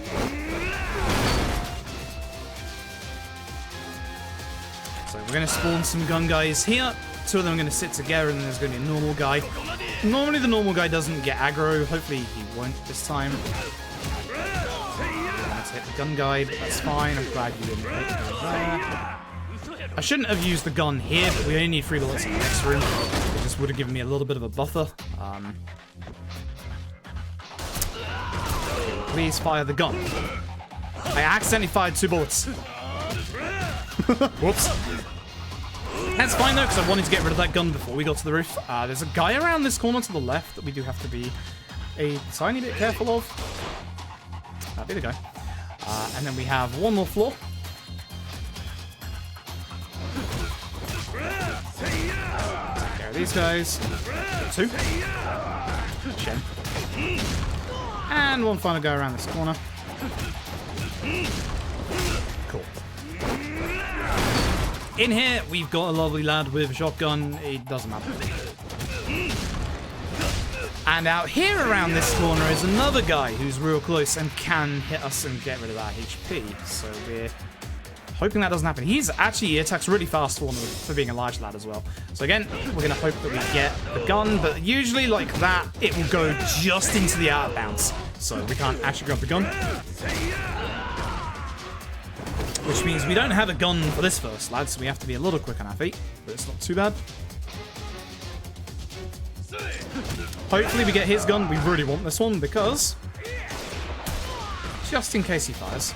I did dodge a little early there. I got real lucky. Then we're gonna shoot 1, shoot 2, shoot 3, throw away. I would like you not to hit me. I'm just gonna do this now. Don't you do it. I think I'm okay as far as healing items go, but again, marathon safety. Let's just get this just in case. We don't want to go too... Can I get my strong attack out? Thanks. We don't want to go too far forward because of that guy there. His body then gets stuck in the stairs. Cool. I hope I can grab this guy. This guy sometimes is problematic. So, I'm going to dodge forward. He's going to dodge. Nice dodge. You're done. Have to do the heat move. I'm not picking up that water bottle again. Not after what it just did to me.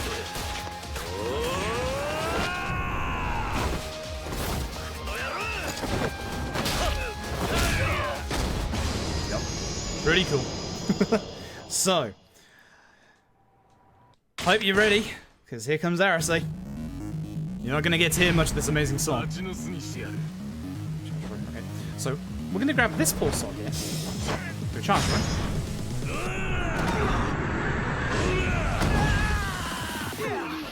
Grab the gun. Kill this guy. Kill this guy. Kill that guy. Get Arase, because why not? Throw Arase over. And stab Arase. And that's the end of that super annoying fight. So Arase basically runs around doing the Naruto run. Because that's what he does, and he has dual pistols. But the nice thing is, with that strat, he doesn't get to do it. With the old way of fighting him, we had to chase him around. It was ridiculous. Unfortunately, Reina and Shinji haven't survived. But Shinji has told us at the end that Kazuma is hiding with his girlfriend, Akemi, who is in a soapland. If you don't know what a soapland is, It is not a good place. So this is where Lily's new route happens. But I'm gonna go and use the old route that I'm used to because I've got enough hits on the Goemon and the other dagger, just in case. The other dagger that we were using earlier is now our backup, but I should now be okay without having to do the strap. So I'm gonna do this the old-fashioned way. So we need to get into Shangri-La, but we need a membership card to get into Shangri-La. So what we're doing is we're going here to see someone called, I believe, Mume, who has a Shangri-La member card. I'm going to stay to the left-hand side so we don't hear about that conversation on the right. Again, we're going to be running up and down Kamurocho. So again, it's one of those high chances for Magma spawns. I'm going to hold my stamina here. In case of... I didn't think I was getting past, unfortunately. Oh, I can't pick that up. That's right. At the start, really. I should have just carried on going up the street when I saw it was clear. There's like a way you can go up the street to the left. It's a little slower because I'm taking the older route. It would have been fast. It would have been the way we went if we were using the new route. But can you drop your guard? Thank you. Losing my HP is not good because now I don't have my attack for later. Although, when will I first need it? Snake Flower Triad? Shangri-La. Snake Flower Triad. I have not disconnected my controller. I'm literally just sat here with it in my hands. Right, so again, once that fades to black, we can go through. So, Akemi is here. She has no idea. We basically came here to speak to Akemi about forging a passport. But Akemi has no idea. I'm going to come out. We're going to see these gentlemen. One of them has a lovely shirt. I couldn't pull that off. There's no way in hell I could pull that off. But they're going to go into Club Jewel with Chinese broadswords. I'm not even joking. They're just going to go in there and start waving them around. As you can see there. Then they're going to get beat up, and Akemi and Ayaka, the mama of the bar, are going to run away. Because, actually, they are the ones who forge passports. So, they've got the Snake Flower Triad off them. The 4th appearance of Magic Megara. This has been one heck of a run. I'm just putting that out there. I see this enemy spawn in front of me, which is why I'm chilling on my stamina just in case. We need to go down to the park down here. As you can see, this is why, obviously... Did I? I didn't. Wow. Okay, I'm so glad I just had a thought. Earlier when I left the gambling hall, I was supposed to pick this up. It literally just flashed through my mind that I didn't do that. So, we need that diamond plate in this chapter. Wow, that's fortunate. That would have been very bad. So here they are again. Brandishing a bunch of broadswords. This is going to go a little rougher because I don't have full HP. It should still work. So we're going to grab this guy at the front. We're not going to have the heat to be able to beast throw him. I am just going to do this. Okay. Heck. No, I'm done. I'm going to heal here. So I can get my heat.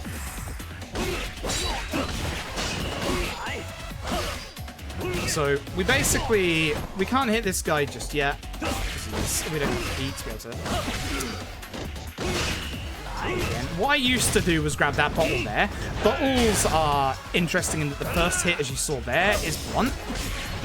And then after that, the bottle breaks and becomes a blade. But that's that. We saved them. I wasted another healing item. Thumbs up.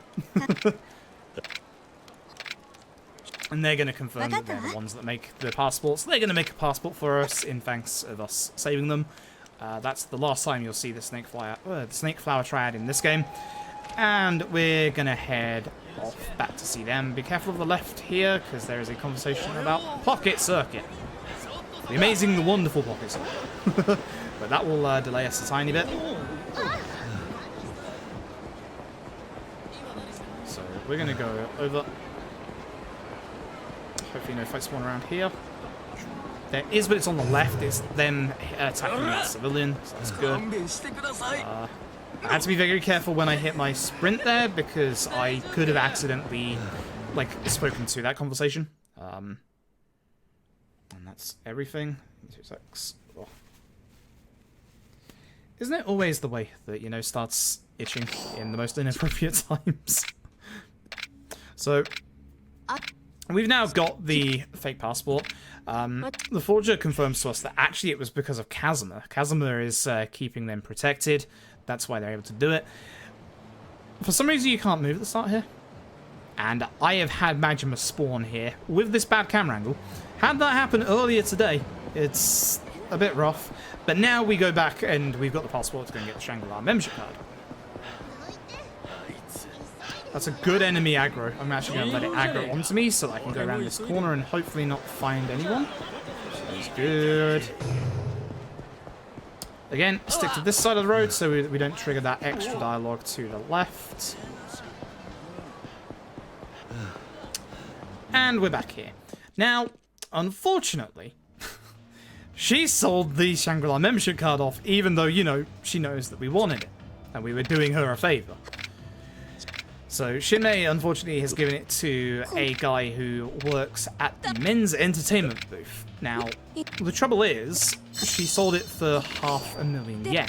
She gives us this Italian necklace to sell to be able to get enough money, but it's not enough. That's why we have the diamond plate. And the diamond plate is literally in the same place you go gamble. Like, I was so happy when we found out that was there. That guy on the right is a sub-story. He's dropped his contact lenses on the ground. Not the best place for them. It's a scam, as you can probably imagine. So we're going to sell the diamond plate. We're not going to sell the necklace because who cares? We don't need it. We have 500,000. We now have 600,000 yen. The interesting thing is, we don't actually have to pay the 500,000 yen to him. We can pay 300,000 instead. So the Italian necklace still wouldn't have been enough. We would have been short by. What are these fight spawns? Why am I having so many bad fights today? Okay. Like, I never get this many bad fight spawns. There's a possibility we might go.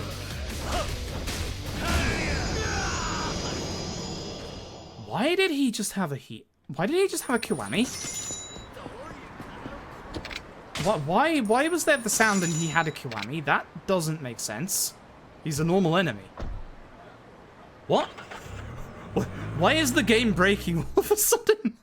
What the heck? You can chalk that one up into that's never happened before. Huh. Alright. But yeah, all of these additional fights might make us go over estimate a tiny bit. So I'm apologizing in advance because I literally never have bad enemy spawns like this. And I also forgot Haricot in an earlier chapter. That's on me.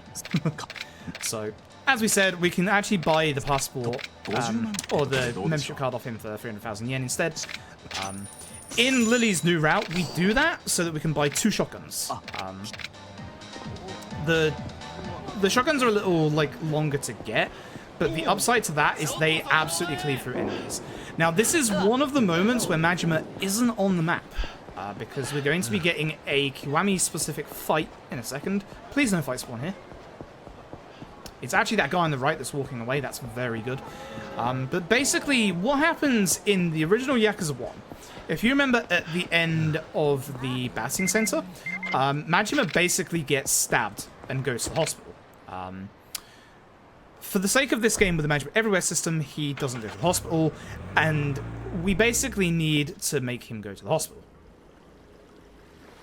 So Majima's called us up to the pier. Here's a whole bunch of dudes who want us dead. Ex-Dojima family. So Majima's going to fight alongside us. And the nice thing about Lily's new route is you kill all of these except for the main guy in one hit with a shotgun. Mostly 2, but it's super amazing. So we're going to grab him, do the old beast throw. Again, the main guy has the most HP. We're using Goemon on him, but for now, we're just going to be dealing with everybody else. Or this Chinese broadsword, if we can get our hands on it. As you can see there,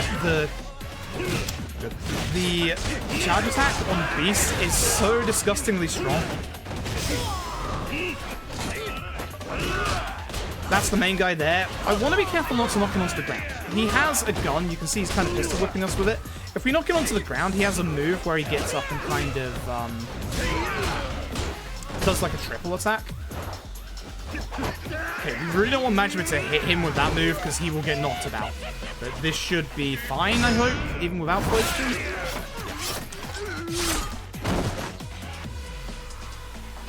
So that's the end of that fight. As we said, we have to set up for the fact that Majima isn't around anymore. I can't believe they just killed off Majima Goro like that. Unbelievable. Even more unbelievable is the fact that Kiryu doesn't actually care. Kiryu doesn't go to help Majima or anything. Kiryu literally walks away. Like, Kiryu just doesn't care that his friend just got shot into the river. Like, alright. Good friend, Kiryu. Anyway, now we can actually progress. We need to go grab Haricot and go to Shangri-La. So we're gonna pop over here and speak to Date. Thankfully, Date hasn't lost Haricot again. In fact, I think Haricot's been kidnapped for the last time in this game. Thankfully. So, we're off to Shangri-La. Again, this is one of those moments where Majima isn't on the map because Majima's dead. Unbelievable that they just kill off Majima like that. There are normal spawns of enemies still around, of course. Like that one, which somehow didn't aggro onto me until I got close, so that's quite nice. This guy in front of us is a fight spawn, he's a drunk. We would have to knock into him to actually aggro him, whereas obviously the enemies that stand around with each other, they automatically aggro. The sub-story that's supposed to be there isn't there because we're with Haricot. This is Shangri-La. If you remember my Yakuza 6 run, and how the place was completely busted up and Hangman was in the basement, yeah, that's this place. You're now seeing it before it got demolished. By the way, Kiryu punched that statue. Kiryu's rather angry at this stage. But yeah, this is Shangri-La pre everything going to crap. And if you're wondering how everything went to crap, you're about to find out. You'll never guess who. Renovators hate this man. So again, we want to get to the end of here as quickly as possible. All of this area that we've just ran through is the area that we're going to be running back through in a second. So we find Akemi, and she was... Yep. She was looking after Kazuma, but he has now been taken over to a boat over at Shibuya Wharf, which, if you remember from the finale of Yakuza 0, is the same place. We're going to go to the lobby. We're going to switch to Brawler. We need a little bit of heat here, so I'm going to grab this guy and then throw it down. Doesn't matter that I got hit here, we're fine. We basically need 2 rounds of heat to be able to get rid of these sofa guys. So that's why we grabbed that guy at the start, so that we can get enough heat to get to both of them. We're just going to literally run past everybody else. I think you can do this in the original Yakuza as well, which is nice. Good. It's fine, because I'll heal later. Did I heal before Majima? Yes. Got stuck on him. Got stuck on him, unfortunately. And guess who comes through the front door in a bulldozer? Yeah, you know who it is. It's, for the third and final time, Majima Goro. So what we're going to do is we're going to heal up with his stamina royale. I am really running low. Going to do a challenge stroke. Into Goemon Stab. And now, very importantly, we're going to switch over to our one and only instance of Rush. Because we need to build our heat back up really fast. And he has a Rush Kiwami. So we really want to build it up. Really? Now? I've never seen it happen pre-QTE. Huh. Hey, that's awful. I'm having the worst luck. Thank you. See, because he was on 1 HP, it was supposed to just put him straight into this, but for some reason it didn't. So I'm literally having things that I've never seen happen in this last chapter. So he has 1 HP left. Oh, actually, that's not too bad. Because what's supposed to happen is after that QTE, he's supposed to have his Kiwami. But because he had his Kiwami before, he didn't have it then. So I just have to punch him once. Nice. Excellent. That's actually pretty useful. And now we're going to Shiba Ura Wharf.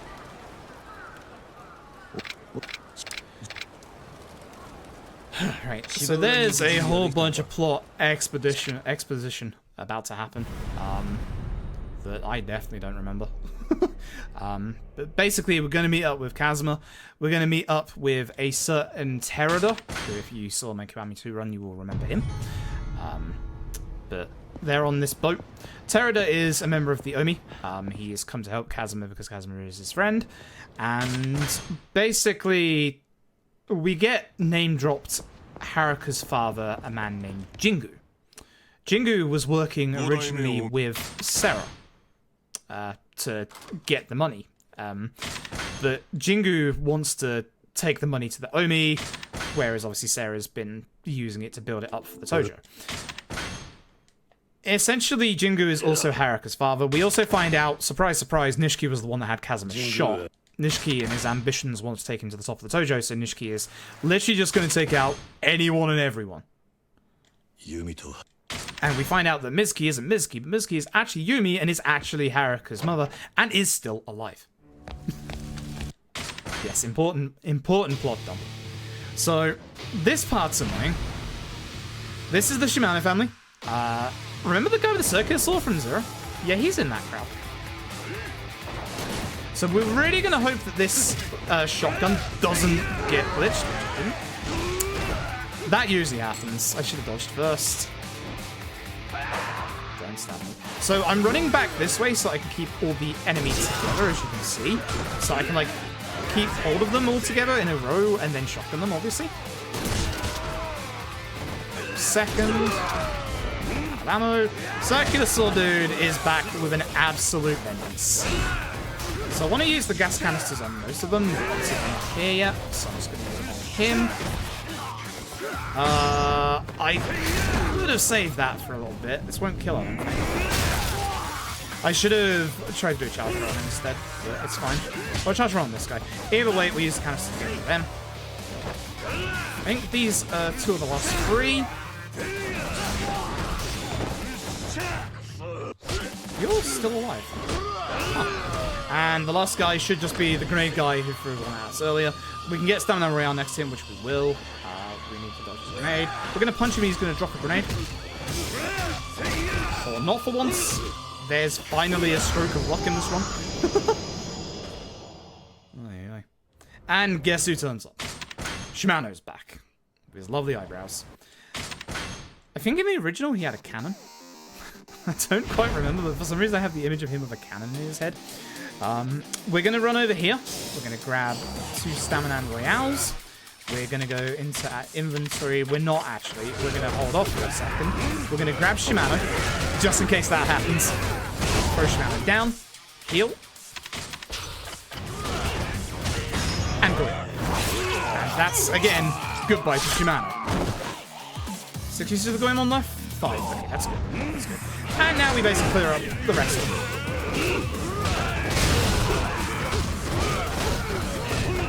So it's a little hard to tell due to the purple suits are Shimano's, the grey suits with Kazuma. Got hit there, which is unfortunate. There are some weapons around. There's 2 barrels in that corner, which can be pretty good. There's a motorbike you can see over here. If we were using the new route, we would have a shotgun here, which would just clear house.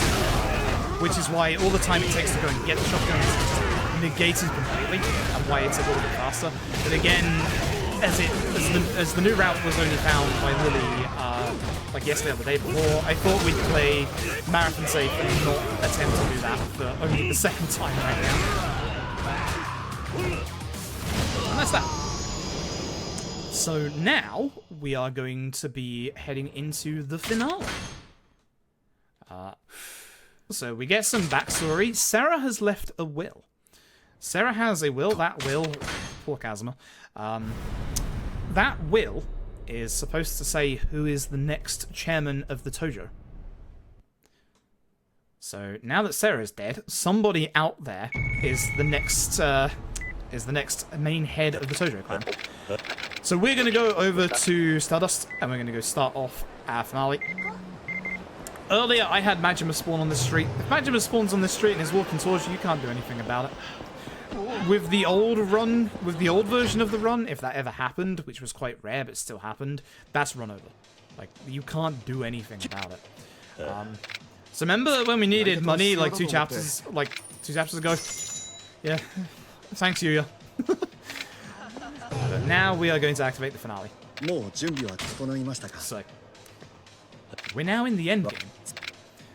We have a whole bunch of enemies to take care of. Again, the newer route does it way quicker because, again, shotgun. But we basically, as we leave, we get to reenact the events of Mob Psycho 100, where we basically have a whole bunch of people. I'm going to take them out. There is usually a main enemy to each wave. The first one is this guy, Yamazaki. He has a baseball bat. That's why I'm hitting him first, because he's annoying. I'm going to come over here and get a sign. And already get hit and lose damage. Thank you. Appreciate that. Happens. We still do a good chunk of damage because obviously of the upgrades. Now, every so often when enemies respawn here, or like come back in these fights, the weapons on the side of the level will actually also come back with them. Kojima here, not that Kojima, he's annoying. He is the worst one out of all of these guys. I'm going to try the bin. Try not to grab the kettle. Cannot like this sign. The sign is decent. Again, the two-handed weapons are better than the one-handed weapons. And this should be the second last of the first wave? I think so. Anyway, got a little old Ono around. We're going to kill the rest of them. Good that we got the baseball bat, because the baseball bat was better than the pipe, as you know, through my many bickering about it during this run. Again, good hitboxes, because like I was missing. Yeah, sometimes they'll just guard everything. Sometimes it's better to just like wait a second and let them drop their guard. So this is the last of the mob. You see it thinned out. We want to grab someone here, doesn't matter who. This guy has a revolver. The revolver only has 3 shots in it. It's not super amazing. I'm going to use as a weapon. I thought I picked up the baseball bat. Yes. I'll at least use it to take care of these two. Good, baseball bat. So as you can see again, the best attack is literally the last one. Oh good, the pipe. See how little damage that did? Like, pipes are awful. Date actually does some police detective work and finds out about Jingu. Amazing to see Date actually do work and not screw something up in this game. Poor Date. We literally dump all over Date. Date is best bro, but Date is useless. He lets Haricot get kidnapped 3 times. Wait, lets Haricot get kidnapped twice and then lets her go off on her own runs. I had to be very careful there because of that fight spawn. Okay, that fight spawn. Anyway, we're going to go into the Millennium Tower because you can't have a Yakuza game without a Millennium Tower set piece. And we're going to find the MIA. Yes, they're actually called the MIA. So we're going to go back to this guy at the back. Fortunately, have a hyper armor work for us there. I wanted the pistol there. That's fine, I guess.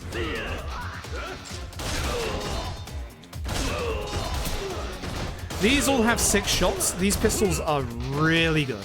Really, really good. So you'll see us like be picking up these a lot, especially with this route. Again, if it was the new route, we'd have shotguns instead. Also, Beast is a pain in the backside to run around here. I really should be Brawler. The slightest like hit against like the side walls there will make it stop. Like, it's awful.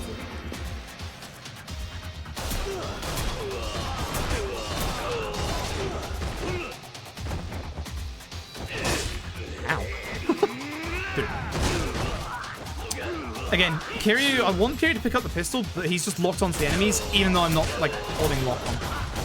It just happens sometimes. There's nothing you can do about it. This guy, again, he's going to be pretty easy. We're going to grab him and do a big ol' beast throw. And then we're going to punch him in the face. And then I think this gun that's next to my foot is empty. No, it's not. Good. My empty gun must have... I see it. It's there. It somehow flew all the way to that railing there. Huh. That's impressive, actually. Kiryu's got a good throwing arm on him. Like, I really love actually killing enemies with throwing weapons in these games. There's two more of you, and I know you're in here. Actually, no, we're fine. I was hoping that would kill, but it didn't. So now we have the last encounter in here. We have 5 guys. That guy in the middle with the gun is impervious to bullets. You got 2 people with pistols, and you got 2 people with knives. So, oops. Oh, hey. That deals with the lackeys, and now we can deal with him, which again, as you can probably imagine, charge throw, heat attack, and the other one hasn't died, so the heat move actually might stop him from dying. Look.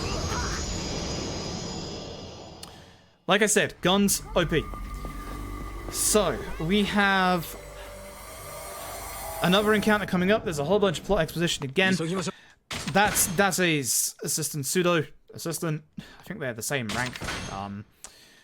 Here's Mizuki, Yumi, she's alive. Hooray, everyone's happy. Here's Jingu. He tries to shoot Haricot. Kazuma takes the bullet.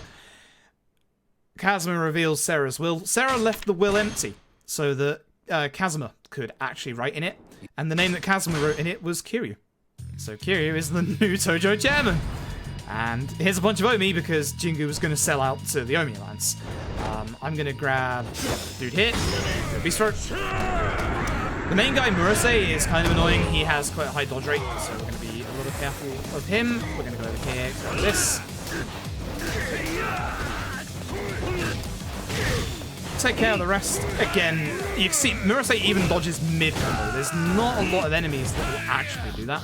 So we'll just do the old-fashioned throw into the ground. And actually these guys, I think they aggro when Murase dies. Like if he dies early, I think they aggro. So Jingu is then like, oh, this can't be happening, etc.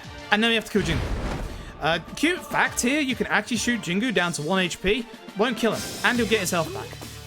So I'm going to do a dumb strat, because boy oh boy do I love my dumb strats. We should probably take care of these guys, but what we're going to do instead is we're just going to let Jingu run away and spawn even more guys, because why not? I hate this strat. I do it every time because I'm stupid, and I love it. But basically we're going to gather all of the enemies up together, and we're going to hit them with a few benches over here. Preferably the table. The table's good.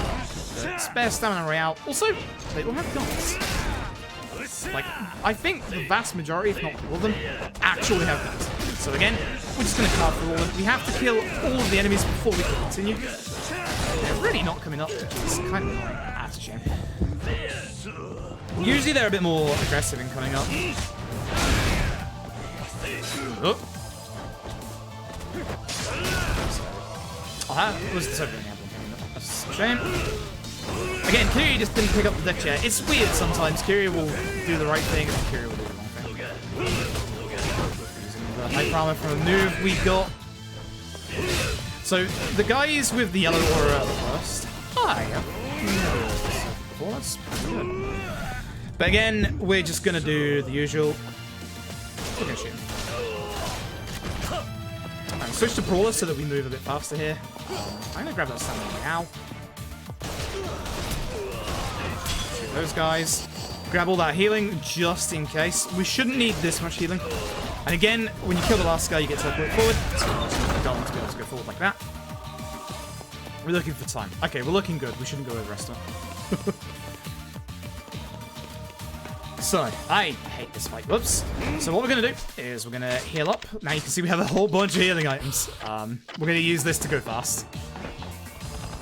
So Jingu didn't go very far. And he has 2 commandos with him. I believe in the original Yakuza, these 2 commandos continue to respawn indefinitely until you kill Jingu. Whereas here, you have to kill the 2 commandos before Jingu actually goes down. Weird little remake things, huh? But they start with guns, they're not too strong. Jingu, however, he will shoot you, and he will also throw grenades at you. Surprised? Oh, because I didn't have that much heat. So what I'm going to do to delay the next phase a little bit is do a charge throw, so I can build up my heat ahead of time. He has to go through his maniacal, evil jingle laugh. You know, when you're a main villain, you have to go through a laugh. This isn't the final boss, by the way. This is the penultimate boss. So whoever's, like, on time, you'll read it soon, but not yet. So yeah, there's zombie commandos. They get up. Now they have knives. They're actually more dangerous with knives than they are with guns. Sticking close to Jingu actually helps out a lot here because that will stop him from either using his grenades or shooting you most of the time. You had to hit me there. We were doing so good. We were doing so good. So I'm going to need some damage for Jingu. So again, we have a lot of healing. So I'm just going to... I didn't get the hit in time. I was like a frame off also. Probably like 2 frames. I should just... Jingu, like your turn. And this is why you need to break their guard. It's because they can break out of that. I'm just going to punch you. Nice. Hey, Jingu. Yeah, hey, guess what? We need to heal for the last fight anyway, so I'm just going to heal here. Actually, no, because I've got heat. I need to get my heat back. Basically, I need to get my heat back, so we'll hold off on that heal. Even though he has 1 HP. Stop. Hello, Jingu? It's your time to die now, dude. Well, what is happening? Jingu doesn't actually die, but he's a maniacal evil man. And then we get the face-off that the whole game has been building up to.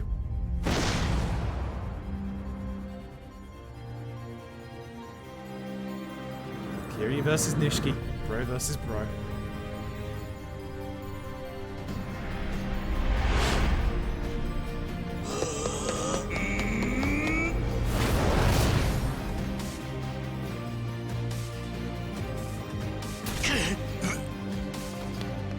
So, we're going to start off by healing, which will get our heat back up into the heat climax part. We're going for a Nishiki. Nishiki has 5 HP bars. Watch this. Nishiki has 1 HP bar. The power of the Goemon. That's why I said earlier that the Goemon is dumb stupid, because it's so strong.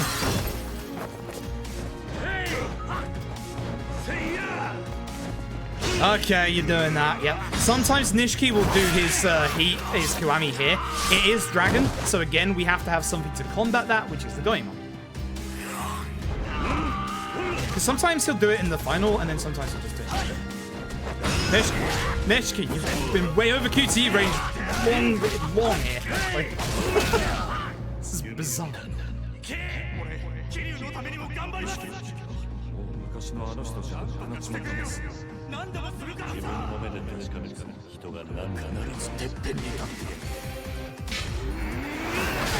Done yet.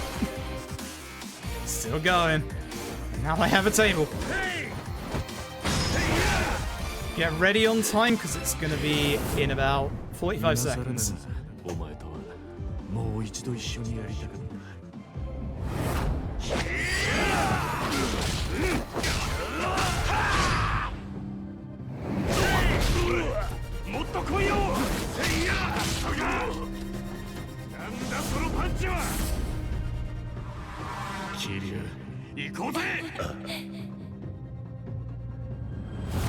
And time. GG. That's Yakuza Kiwami, after I messed up quite badly at I can't believe I left Haricot behind in Chapter 4. That was Whoops. so bad. Yeah, just to casually lose like 2 minutes to that, that's fine. And you're still safely underestimated here. Yeah, I was worried about this. Yeah, I've been like busy with other runs recently and haven't had as much chance to practice this as I like, and I'm glad that went well, because I was exceptionally worried about this. So, yeah. Froob, I wasn't worried about you, dude. We knew you'd come in, handle your business, and put on one hell of a show. Thank you so much, my man. And thank you for having me again. I appreciate it. Absolutely. And thank you for continuing to put on BTP. And thank you to ESA for allowing us dude, to we be on love my the channel. Yakuza games. Are you kidding me? I'm running out of them because for the next BTP, if there is one, it's either Dead Souls or I learn something new because, oh boy, you're in for a treat with that. Froob, whatever you do, man, we got your back here. Thank you very Right, so do you have any closing comments or anything you'd like to say? Not really. If you want to get into the X series, you haven't seen a lot of what makes the X series good. Like, these games have like a million mini games, karaoke, mahjong, shogi, stuff like that in them that you just don't see in the speedrun, unfortunately. If you're ever interested in the Yakuza series, it's so easy to get into it now that it's available on PC. Start with Yakuza 0, then play this. Kiwami 2 comes out on PC on May 9th, and then who knows from there. Alright, once again, FroobMcGuffin, thank you so much for your submission, and coming up next on Blast the Process 3 on ESA, it is the first time we get Phantasy Star. So chat, get ready for that. We're going to take a quick break and enjoy the music.